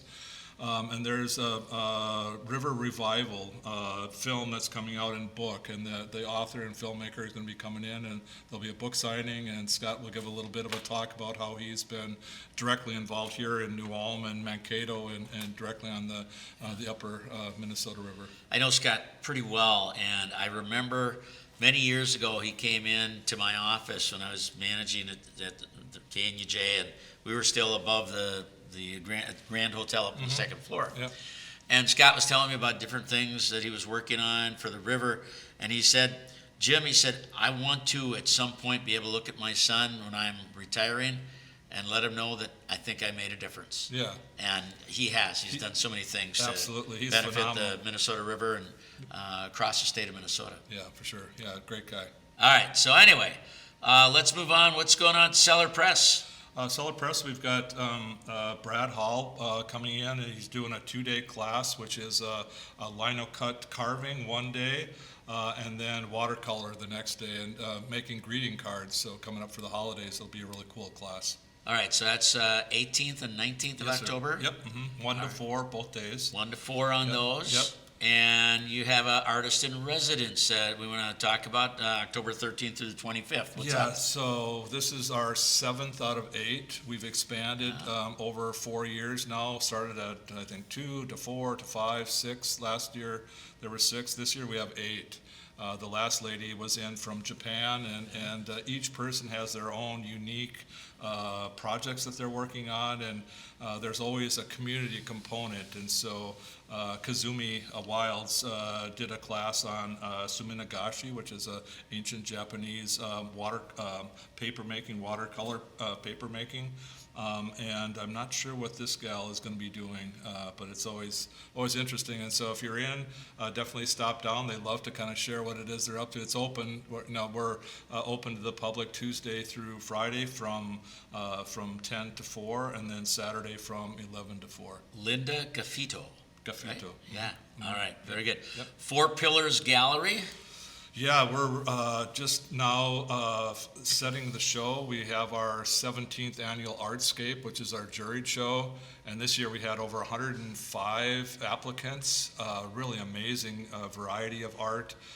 And really talented people, and so really, I'm glad I wasn't the judge, because I would be really hard to choose which ones. And so Olivia Norquist, our marketing coordinator, did a heck of a job in marketing it and getting the word out. And now, taking all the artwork in, and now she's hanging the show. And it's actually not only in the gallery, but we had so much we're spilling out into our hallways. So it's going to be a really cool show. And that is through October 17th. Correct. Yep. It opens this month, and now we're Yep. taping for October, but Yep. it opens Friday night and through the 17th. Youth art classes for middle school students. Yes.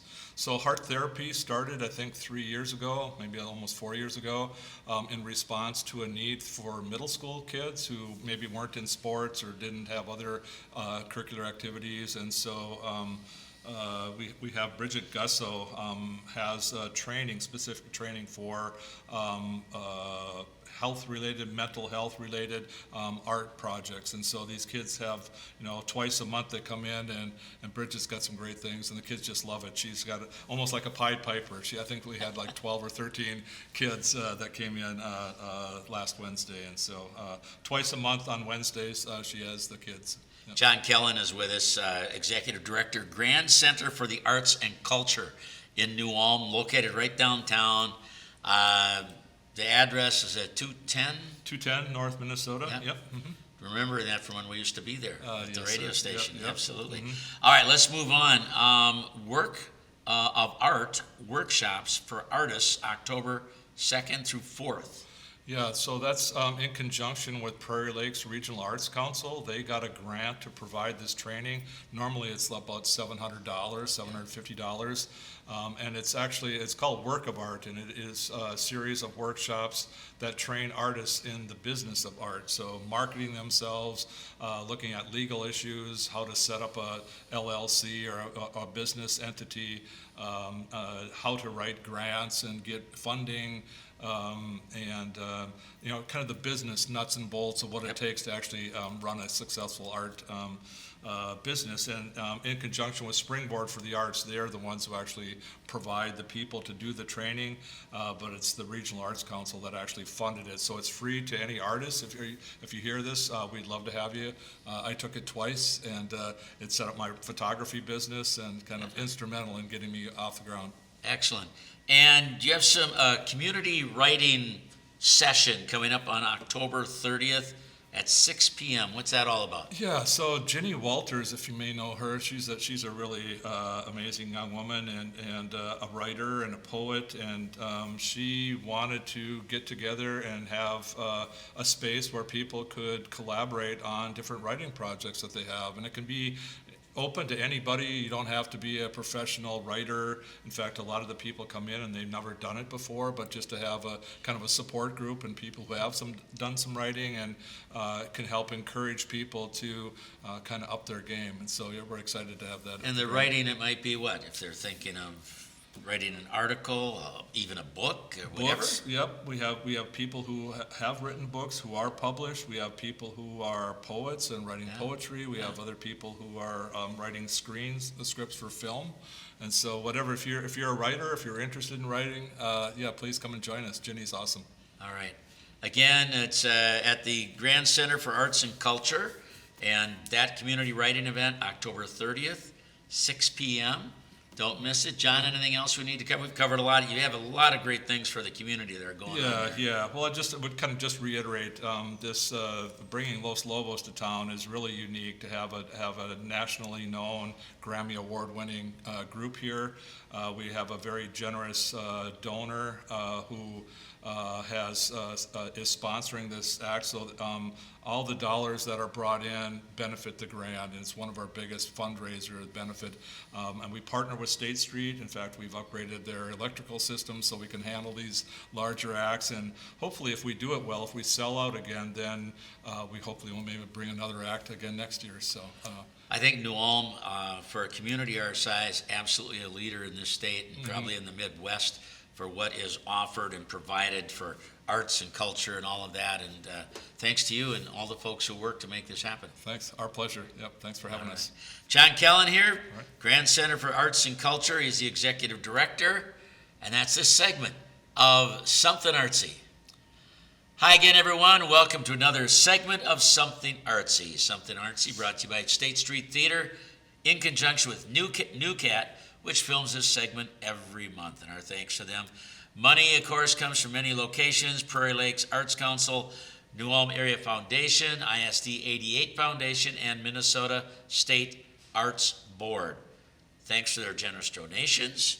Our guest right now is Amy Johnson, Executive Director, Brown County Historical Society. And Amy, we got a lot to talk about, but let's kick in on the basics again. Where are you located and what hours you open? Okay, we are located on the corner of Center on Broadway at 2 North Broadway, three-story building, German Renaissance of style. The old post office. The old post office, Yep. 1910 post office. Yep. So we are open Tuesdays through Fridays from 10 to 4 and Saturdays from 10 to 3. We are closed on Sundays and Mondays. All right. And again, more information, website browncountyhistorymn.org, browncountyhistorymn.org, and a phone number of 507-233-2616. We'll repeat that later on as well.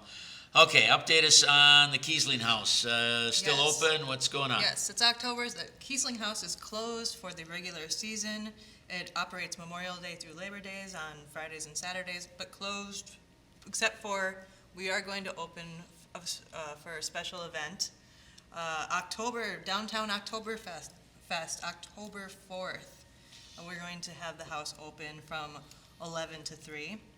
going into the house, it's a $3 admission. It's free for members, and 4 and under are free. But we're going to have a special event outside of the house that day. Adam Dower, who is a blacksmith, is going to be coming to join us and be demonstrating blacksmithing in the front yard of the Kiesling house, which is really special because Mr. Kiesling was a blacksmith, and so it's always nice to have a blacksmith back on the grounds. I saw Adam, he was set up, maybe it was at Bavarian Blast. I know I set him up, saw him there, and does a good job, and he'll answer questions, and he's working and pounding away as you're there, so it's kind of neat. So that's on October 4th? Downtown Oktoberfest. The All right. sights, the sounds, That's the Saturday. smells. You got it. You got There we it. go. And you know, Adam, on occasion, does have a few items for sale too. I know he recently started creating a metal, like, cat modeled from Wanda's Okay. Millions of Millions Cats. of Cats, yep. So he's got those around. Those are kind of cute. So look for those if you see them. I always enjoy seeing what you've got coming up on your Lunch and a Bite of Yes. History. What's on tap for October? Well, October is our wrap-up month. So Lunch and a Bite of History runs May through October, and then we take a break because we switch into like our senior living program. But Lunch and a Bite, we're going to have on October 2nd, Thursday, a gentleman named Kim Kerrigan is flying out from Boston to visit us to talk about A Turner's Tragedy, the Iroquois Theater Fire, and James Schneider's Endearing Spirit. What's that about? That is a very good question. So James Schneider was a relative of Kim Kerrigan, but James was here, and he was a gymnastics coach at Turner. Okay. Well, then he went to Chicago, where he perished in the Iroquois Theater Fire. This was a fire in Chicago. 600 people died in that theater fire. So he's going to talk about Mr. Schneider's life and his connection to New Ulm, and then the roots there. theater fire. Okay. So very that's on the 4th, or the 2nd, Thursday, Annex. These are, Lunch and a Bite is a free program, so that's that one. And then we're gonna wrap it up. We got one more after that, so October 16th, Dan Grebner is going to be coming to talk about the community bands of Brown County, and that's again noon to 1. Thursday, October 16th, Dan Grebner, community bands of Brown County. Is that strictly community bands, or is he branching off into polka bands and anything else? I think he's sticking to community bands. Okay. Yep. This one is what he's been working on. A lot of history there. A lot of history there. Again, the So- programs are free, as you mentioned. If you want to reserve a spot, Yes, we do recommend you definitely make a reservation because we have a certain capacity, so sometimes these programs fill up and then, it's a bummer if you can't attend. got it. But in the case if you can't attend, we have this really awesome partnership with NewCat. Thank you, NewCat, where they, if the presenter consents to and NewCat's available, they will come over and they will record these programs. So they are available on our website if they were recorded, and also on our YouTube channel. So if you've missed one, then you can check it out there. We've got a list of lots of them. We actually were like, whoa, this page is getting out of control. But anyways, that's a good problem to have. Website again, browncountyhistorymn.org. Yep. .org. Under program recordings. Okay. Yep. Popcorn Wagon. Popcorn Still wagon. going? Yes, we're wrapping that up too. We've got 2 more popcorn wagons, and then we'll be done with that for the season as well. Where did the year go? But Okay. So from 10 to 5 on downtown Oktoberfest, the popcorn wagon will be operating, and it's going to be part of the fray. So it's been kind of out in front of the gas pumps. But for downtown Oktoberfest, the popcorn wagon will be going to the front of the museum and be part of the Oktoberfestness. So Okay, that's so for it's going to downtown. be out close to Broadway Yeah, then? it's going to be on Center Street. Yep. Center Street, okay. So that's that one. And then for the other Oktoberfest on October 11th, it will be out again, but that one will be out front of the gas pumps. So, Okay. And then we're done with the popcorn wagon for Till this next year. Till next year. Always a fun thing, neat thing to have for New Ulm. Halloween scavenger hunt coming up on October 25th, which is a shop hop for the Yep. Chambers having also. Yes, absolutely. So our Halloween scavenger hunt is an annual event that we host. It is free admission. We decorate, thank you to our volunteers, because we could not do this event without you. We decorate the museum for Halloween, and then People come on through, they get a scavenger hunt, and they go through the museum looking for Halloween-related items that are on their Halloween scavenger hunt list. And again, the museum's decorated for Halloween, so it's a fun one. And that runs from 10 to 2. So, a little tip for you. If you're gonna go on the downtown, shop hop one, yeah. that I think is only from 10 to noon. I believe so. Yep, and we're from 10 to 2, so you can get that out of the way. Get both done. And then still come Yes. in after that's over to the museum. So Check it out, please check it out. join us. And you're always looking for volunteers for various things. We are always looking for volunteers. Everyone's always looking for volunteers because we love our volunteers. Our volunteers contributed 2,800 hours to the museum in 2024. It's very impressive, and again, we could not do it without you. At this point in time, we will be looking for some volunteers to help us decorate for Halloween if you want to help decorate for Halloween. Also, for the holiday open house, we will also decorate for the holidays come November. So if you want to decorate for the holidays, you can also join us in November. You can just give us a call. We can put you down on a list, and we'll give you a call when we have more information and which is happening when and so. Also, we like to have greeters. So if you want to be a character in the Halloween open house, that is a possibility. Or if you want to serve cookies or cider at the holiday open house, which is the day after Thanksgiving, we are always looking for people to do that as well. And then the front desk. We are always looking for front desk volunteers. You only have to do 2 shifts a month, and you can kind of pick what works with your schedule. So, Front desk, you're front greeting desk. people, are you Great answering one. the phone, what are you doing? You're just saying, thank you so much for coming to the museum. We appreciate you being here. Here's our exhibits that we have going on.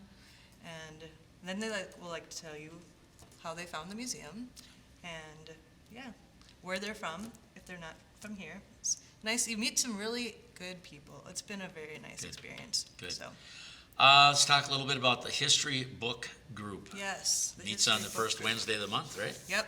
So the History Book Group, this is going to be the book now for November, since we're talking about October and you have time to read it, is The Sword and the Shield, the Revolutionary Lives of Malcolm X and MLK Jr. So that's going to be our book that we're going to read for the November book group, which will meet on Wednesday, November 5th. The books are available at the library here. They will pull them from the system and then have them at the front desk. So sometime in October, if you wanted to participate in this, you can stop into the library and grab that book. So, yes, that is the book group. All right, and then they meet on the first Wednesday of the month at 7. Yep. All right, 7 o'clock in the annex. very good. Exhibits, what's coming up for exhibits here? Yeah. Well, our 2 permanent exhibits, Becoming Brown County, the Land of Its People, first floor. Third floor is Never Shall I Forget, a new look at the U.S.-Dakota War of 1862. That's the third floor, permanent exhibit. And then right now we have still the rise and fall of the flower industry in Brown County, and that's going on. I think that will go on through the 2025. And then 170 years of the City of Charmin tradition. We're still celebrating that for the anniversary of New Ulm, or just it's very, lots of history of New Ulm, obviously. Yep. And then 170 years of holidays in Brown County.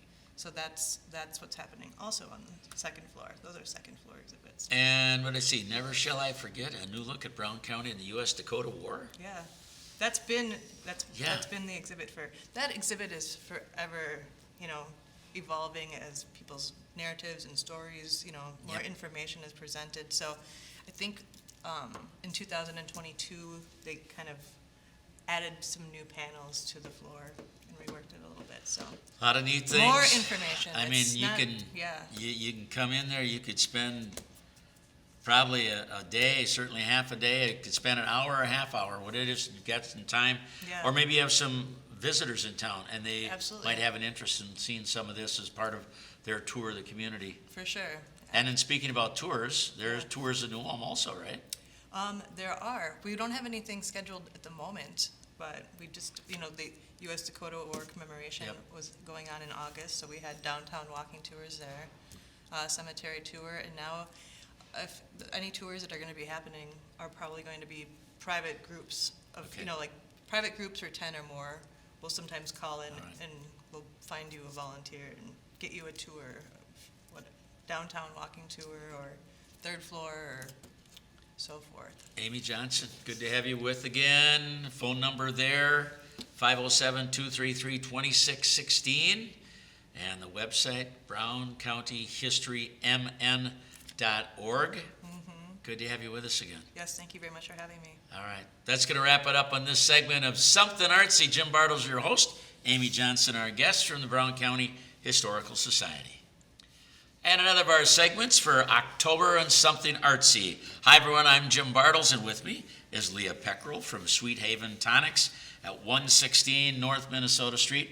Good to have you with us again, Leah. Happy to be here. All right, so a number of things coming up in October, and yeah, Oktoberfest, you're going to have some great cocktails there and all that. As always, yes. We want to talk about Witches' Night Out, Wednesday, October 15th. What do we got going there? So from 4 to 8 p.m., there's a bunch of downtown businesses. There's posts on Facebook for this event where we're running deals and have specials and snacks and things like that. So you can make your way through the downtown and do a little bit of fun shopping.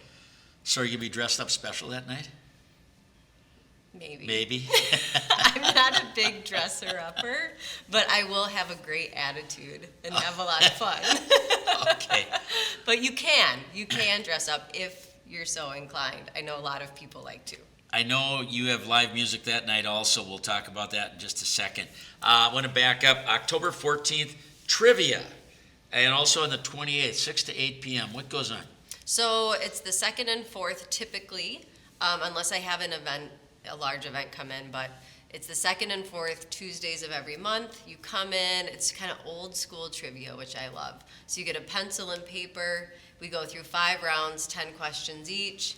It takes about an hour and a half, free to play, and you can win a $50 gift card, a $25 gift card, and the top 3 teams also get free Sweet Haven Tonics. I was going to say, so it's teams, 2 people, 4 people, what? Yeah, we try not to go higher than 6 people on a Okay. team. But if you come in with a group of 7, we're yes people over there. All It'll right. be fine.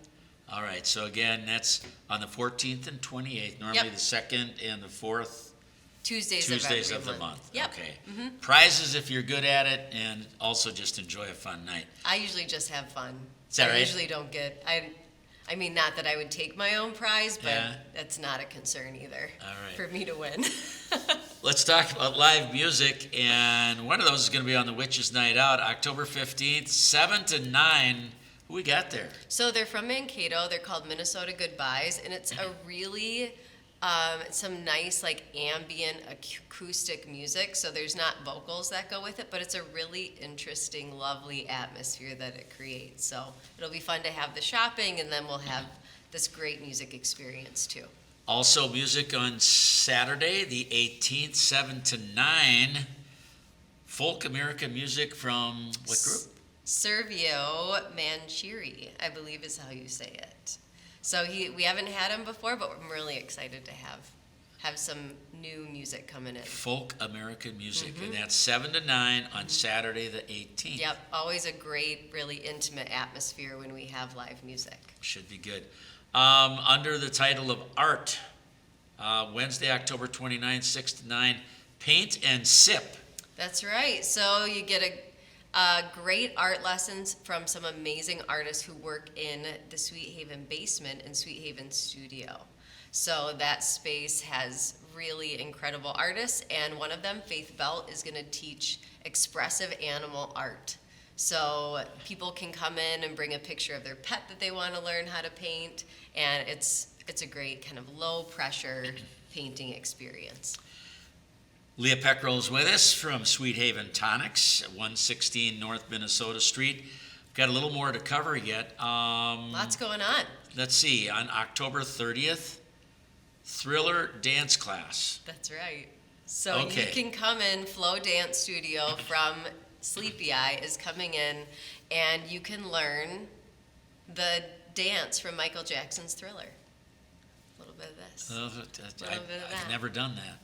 Never done that. Well, now is your chance. 6:30 on the 30th. I'll have to check my schedule. Yep, see what it's we're $10. doing. You can pay at the door, or you can sign up ahead of time.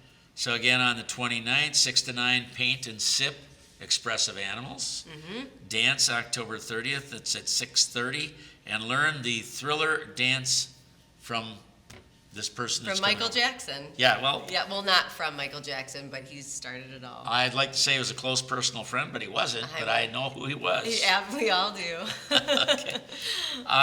Private events, reservations, if people want to do that, how do they go about setting up something? Yeah, so you just, I have, in October, we have, almost 10 private or reserved events. So I have groups of up to 30 or 40 that say we're gonna be there for the night. They don't need it private, but we kind of set aside some space for them.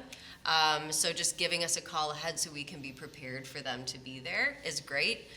Groups of 10 or more, I encourage to give me a call and let me know if you're gonna be there so we can make sure we take good care of them. When it comes to private events, again, call the shop. It's 354-5525.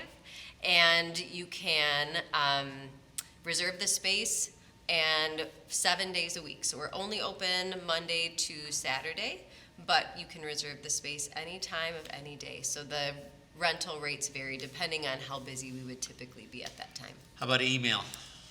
Leah, Leah, at sweethaventonics.com. Leah at sweethaventonics.com. And the phone number again was 507-354-5525. That's right. All right.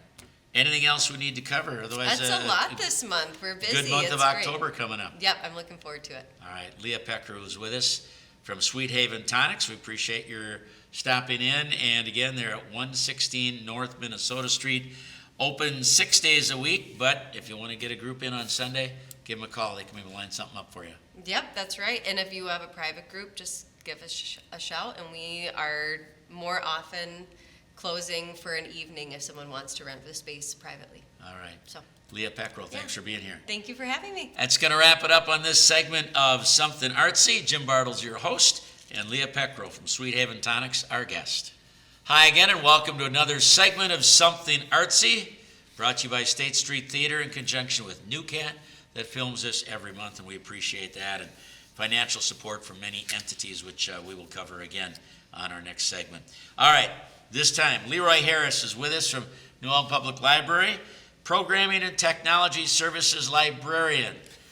Means a lot of different things, but we've got many topics to talk about. Leroy, let's get right into children's programming. There's a lot of things coming up there. Yeah, now that summer reading is over and we're back into our fall programs, there's a lot of great programs for kids. We've got story time every Monday morning at 10:30 up in the children's room, and we've got our pajama party story time every Wednesday evening at 6:30. We've got our junior video game club. That's for grades 2 through 5.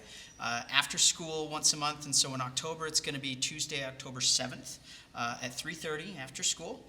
We've got our teen video game club as well. They meet on a Saturday, so that's Saturday, October 11th at 2 o'clock in the afternoon. Okay. It gives them a bit more playtime. That's for grades 6 through 12.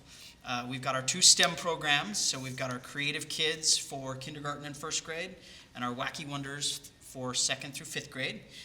And those are once a month programs. You do have to register for those, and you can do that on the library's website, newulmlibrary.org, or you can call the library at 507-359-8331, or just drop in the library too.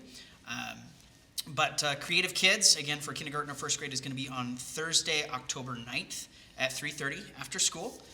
And then Wacky Wonders is going to be the following Thursday, October 16th at 3:30 after school. Again, that's for 2nd through 5th grade. And then we've got our Friday special story time, which happens once a month, just like regular story time, but then added to that is a craft that goes along with the theme. And that's going to be on Friday, October 17th at 10 a.m. And we've got our No School Movie Day for one of the days when the public school is out, and so that's going to be Friday, October 17th, and they're going to be watching Lilo and Stitch at 2 p.m. So that'll be fun. And then we have our 2 sensory playtimes as well. So there's our evening sensory playtime, which is going to be on Tuesday, October 21st at 6 p.m., and then our morning sensory playtime will be Thursday, October 30th at 10 a.m. And those 2, the sensory playtimes, registration is also required for those, because Miss Catherine has a limited amount of sensory toys and interactable books and things, and we want to make sure that kids with sensory input issues don't get overloaded with a large group. Let me see. That, I think, does it for kids programming. All right, and that's a lot. And again, everything we're talking about, if you go to newulmlibrary.org, Yep. things will be posted there in their respective areas. Yeah, just click on the library calendar of events, and you'll be able to see everything that's coming up on there. We do have one closure in October. We're going to be closed on Friday, October 24th. The library will be closed all day that day for our annual all-day staff training. So I've got to make sure everybody's on the same page and up to speed on everything that's going on with the library and the world of libraries around the country as well. So, Lots of children's programming. How about adult programming? oh, we've got all of our great regular adult programs. So I guess first our art and craft programs. So our art group is meeting up again. They meet September through about mid-November. So every Wednesday in October, from 1:30 to 3:30 in the afternoon. Come on down here to the meeting room and bring your art project, painting, drawing, sketching, whatever it might be, a whole bunch of different mediums that people have, and just have some nice quiet space to work on your art. You can talk to other artists that are here, and that's a great time. We've got our needleworking group, which meets on Wednesday mornings from 9:30 to about noon, and they meet up in our adult nonfiction area, and all types of needlework. Bring your project. They always are having a lot of fun up there. A great group. We regularly see like 10 to 12 people up there, and so they have a lot of fun. And then we also have our knippling group, the traditional Bohemian I forgot bob about and lace knippling, weaving. yes. Yep. And so they meet Tuesday afternoons from 1 to 3 in our adult fiction area down kind of by the elevator over You know, there. when I try to go jogging, sometimes I just go in a knipple, but maybe that's maybe different. A bit different, yeah.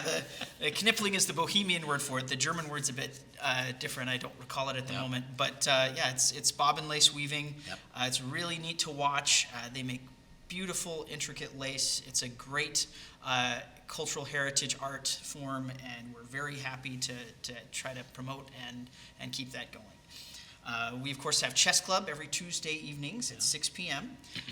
And then we have our 3 book clubs. We've got our Litwitz book club. They meet on the first Monday of the month, so that's going to be Monday, October 6th in the evening at 6:30, and they're going to be discussing Dracula by Dacre Stoker. So it's a book actually written by the great-nephew of Bram Stoker, who wrote Dracula. Okay.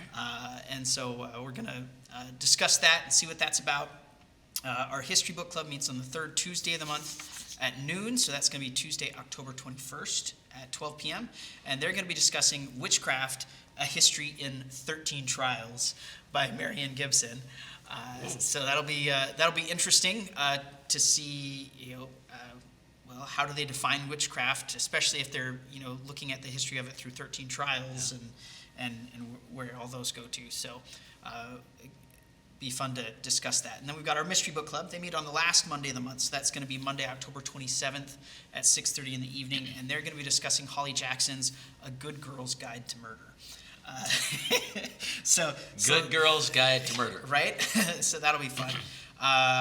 We've got the New Ulm Film Society will be showing their last movie in their baseball film series, and they meet on the second Tuesday of the month. And so that is going to be on Tuesday, October 14th. Which movie is that? Do you have it? Let me think. It just escaped my brain. Let's see. September they showed Bull Durham. Oh, Moneyball. Moneyball. They're showing Moneyball. Yeah. A good movie, ties into the Oakland A's and Yep. all And, that. statistics and all that stuff. Yep. So that's going to be Tuesday, October 14th at 6:30 in the evening. And then we've got our senior movie matinees, Friday afternoons at 1. We only have 3 in October because we'll be closed on the 24th. And on the 31st, our friends of the library are going to be starting to set up for their annual book sale. So we're excited for that too. But on Friday, October 3rd, they're going to be watching the 1932 classic The Mummy with Boris Karloff. And then the following week on Friday the 10th, they're going to be watching Frankenstein, which is also with Boris Karloff, 1931. And then on the 17th, they're going to be watching Dracula, 1931, with Bela Lugosi. So some great classic, Universal monster movies there. We've got our poetry group. They meet on the second Monday of the month, so that's October 13th at 6:30 in the evening. Come on down to the library, bring a couple poems to share. We always have a good time there. And our genealogy club will be having their regular meeting. That's the third Thursday of the month, so that's going to be Thursday, October 16th at 6:30. And then the Civil War Roundtable is meeting again. They meet September through May, so we just had their meeting last night. Had I think a good presentation about General George G. Meade when he was before the Civil War. He was in the Corps of Topographical Engineers, and he actually was instrumental in the Great Lakes Survey, and also designed and helped build a whole bunch of lighthouses that are out on the East Coast and down in Florida. So that was pretty interesting, I think. But we've got a couple special programs going on in October. First, we're excited. We've got a writing workshop with author and librarian Gabriela Esposito. And so you do need to register for that because we're limited to 20 slots. And that's going to be on Thursday, October 2nd at 6 p.m. There's a lot of fun things going on that evening, I know. Over at Luca Books, they're going to have William Kent Kruger just a little bit earlier than that. But if you want to work on your writing, whatever kind of writing you do, this is a workshop about finding your writing voice. So we're going to have lots of great activities and exercises for you to practice to help you with your writing process and your writing potential there. So again, Thursday, October 2nd at 6 p.m. You need to register because we're limited on our spots, but we're excited to have that coming up.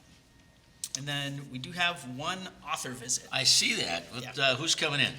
We've got Minnesota author Amy Gregg is coming. And so she's been to the library once before, a couple years ago, when her first book in her cozy mystery series, Farmed and Dangerous, came out. It's set in Brown County.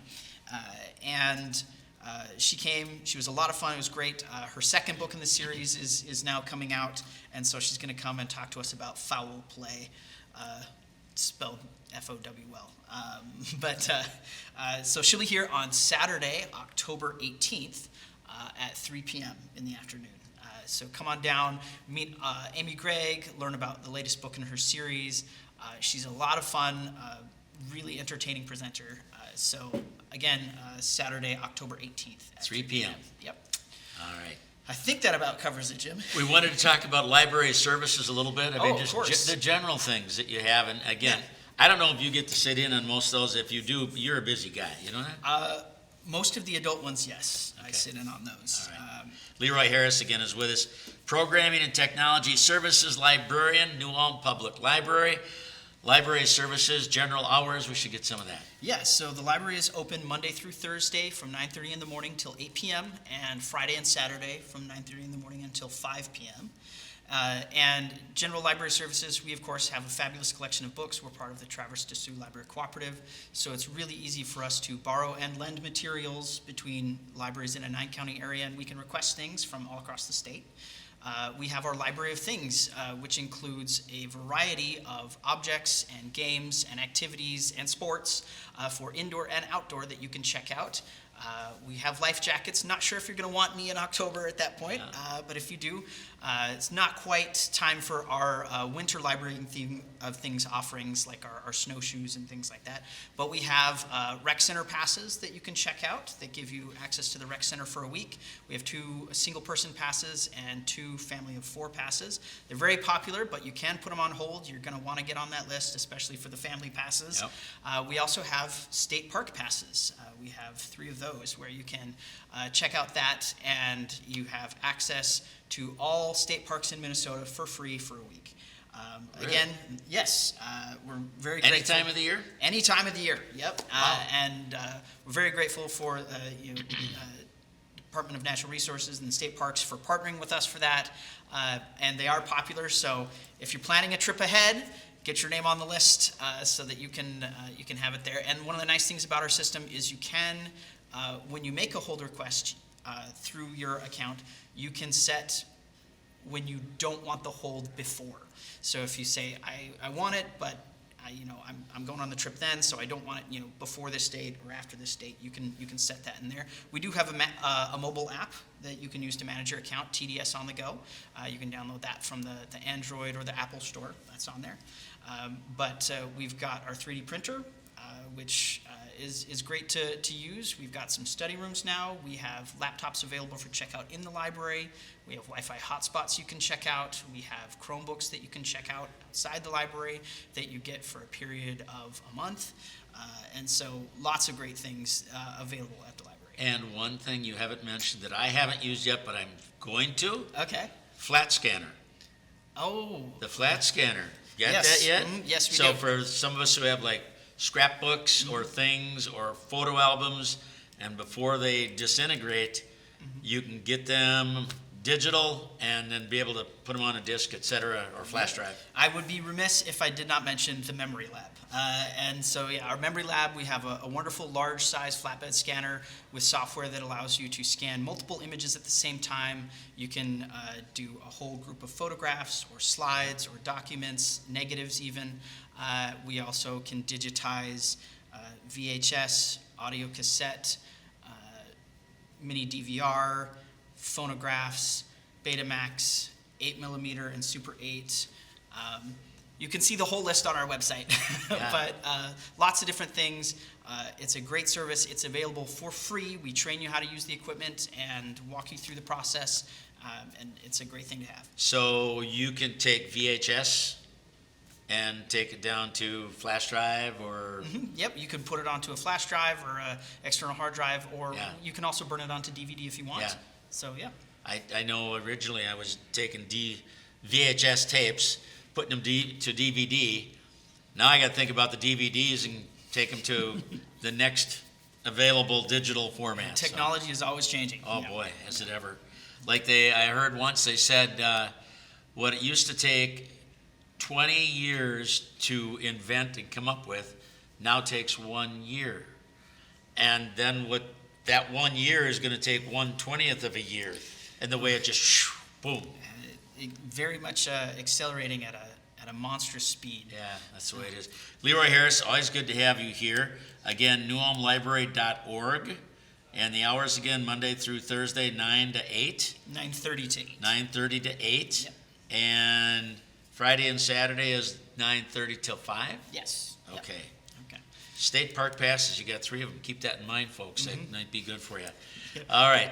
Leroy, appreciate it. Yeah, thank you, Jim. All right. That's going to do it on this segment of Something Artsy, along with Leroy Harris from the New Ulm Public Library, who's the Programming and Technology Services Librarian.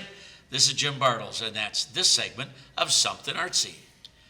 And for this month, our final segment on Something Artsy, which is coming your way on NewCat, and great to have you with us. Our final segment is with Alexander Roth from the Wandagog House.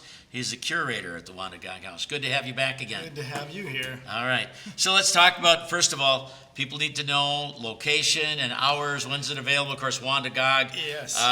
Part of what made New Ulm famous with their book, Millions of Cats, et cetera, et Yes. cetera. Yep. Well, first of all, as we know, is at 226 North Washington. We are open on Saturdays from 10 to 4 and Sundays from 11 to 2. And it's right up here on 3rd. So, All right. Let's talk about things that people in the month of October, they can come, of course, on Saturdays and Sundays. And what are they going to find there? Again, we talk about the many colors of Wandagog, et cetera. Maybe Yeah. give us a little update. yeah, well, as you know, I've mentioned this before, it's always the three. It's the house, it's the literature, and then it's the artwork. And in this case, the house kind of speaks for itself. It's an amazing structure, and the interiors done by Anton Gog. Really incredible. The many colors of Wandagog is still going on. That is about the color work, the working color that we have, which is really pretty rare, and we're lucky to have it. And then, of course, the other aspects of Wandagog, the activism, the feminism, also Millions of Cats, as you know, the Yep. 1928. 1928 blockbuster, really. The more reading I'm doing, it really made a huge splash at that time. The book that we're doing right now is called The Funny Thing. And if you're at the house, one of the work, her lithographs at the top of the stairs, is called Stone Crusher. And if you look at the Stone Crusher, you look at the object, the funny thing, which looks a lot like a dinosaur. And then you think about our quarry out here, you can really see the thread of inspiration that Wandagog had. It's pretty amazing, yeah. So, That's, you mentioned that before. Yes, she probably was out by the quarry Sure. where the stonework was, and it led to her coming up with the idea for the book and so forth. Super. The Wandagog, the grant from the New Ulm Area Foundation for painting and so on. yeah, I can't thank them enough for that. That was an amazing gift to the house and really to the community. Matter of fact, I was just upstairs and they said, well, the house is looking really good, and it is because we just had it painted, all in the 7 colors of the house, as you know. Not an easy feat, but they did a beautiful job of it. Yeah. All right. New acquisitions from Ross Campbell. A little Yes. bit about that. Because the Wandagog House now is getting so much traction, the Whitney had a retrospective, the Philadelphia Museum had a retrospective. People are kind of coming out of the woodwork, and they were the first on the list. So they've offered us 2 original lithographs signed, Siesta and Lamplight, and they just arrived yesterday. We're recording this in September. Yeah, and so lucky that Ross reached out to us. It turned out, I think his mother or his grandmother is actually from New Ulm. They were cleaning out some of her estates. Unfortunately, she passed away last year, and reached out to us right away about donating this to the Wandagog House. So we're so lucky to have things like that. The other one I mentioned, Dave Lefrenson and Hollywood House Frames are framing Upright Landscape, which in the beginning we thought it was just a copy of Upright Landscape, of this amazing work. Turns out it's actually from her work on sandpaper.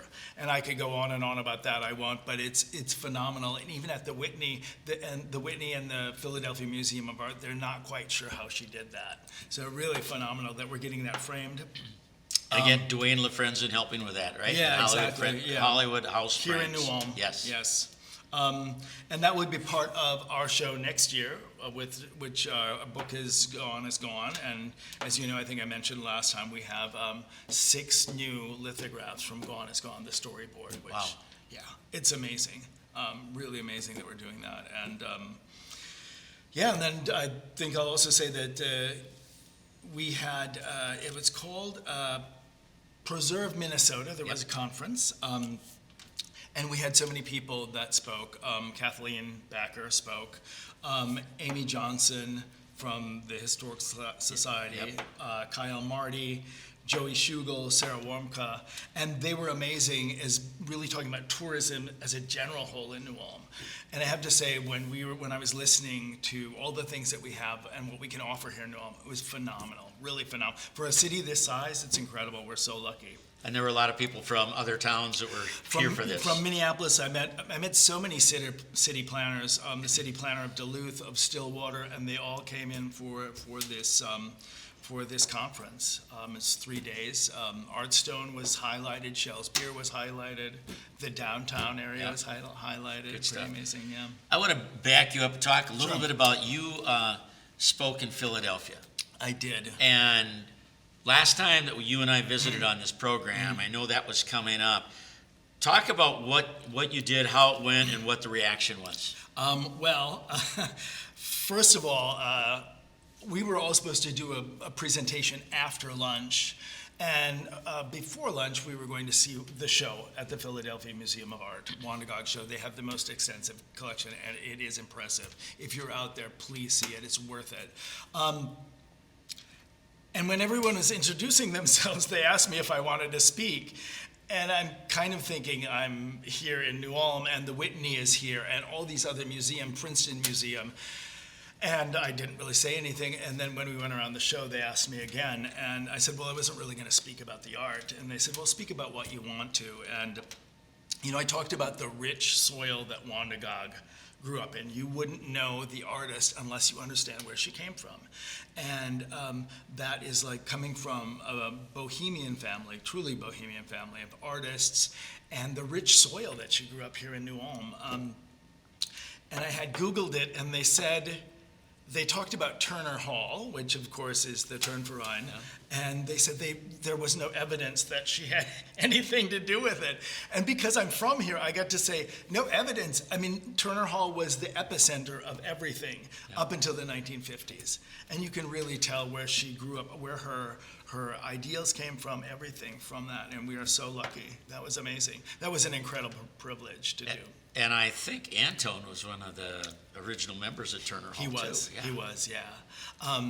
And you know, it's those moments where you realize, okay, I get why I was there, and I get how important it was that my voice was heard, you know, as the voice of Wandagaga and New Ulm, because they wouldn't have had that background of the artist had I not been there. So I was so lucky, so lucky. Neat. Yeah. I'm sure they walked away saying, wow, that New Ulm, that's a pretty cool place. Yeah. You know? And it certainly is. It is. All right. Yes. Anything else, Alexander, before we wrap up? I do, actually. A little bit of a public service announcement. I heard it at the conference. So just German, you know, I speak German. It's not willkommen, it's willkommen. Sounds like a V and long O. Another thing you might want to know if you come to New Ulm, there's something called Gell. So you say, boy, New Ulm's a nice town, Gell. That means, isn't it right, in the Bohemian language. And of course, the last would be Auf Wiedersehen, which is until we meet again. So until we meet again, thank you so much. It's always a privilege to work with you and have these conversations. Really Genau. great. That's another word, That's too. another Yeah. one, genau. Exactly. Yeah. Yes, okay. Very good. Very good. All right. Well, I'll tell you what, thanks for coming so much. It's good Absolutely. to have you here, Alexander Roth. Something Artsy is brought to you by State Street Theater in conjunction with New Cat, which films this segment every month. And thank you for supporting the arts in our community through financial support from Prairie Lakes Arts Council, New Ulm Area Foundation, ISD 88 Foundation, and the Minnesota State Arts Board. Without their generous support, this program would not be possible. Thank you so much for watching. Jim Bartles, your host on our October edition. Thanks again to Alexander Roth. And that is, folks, for this month, that's Something Artsy.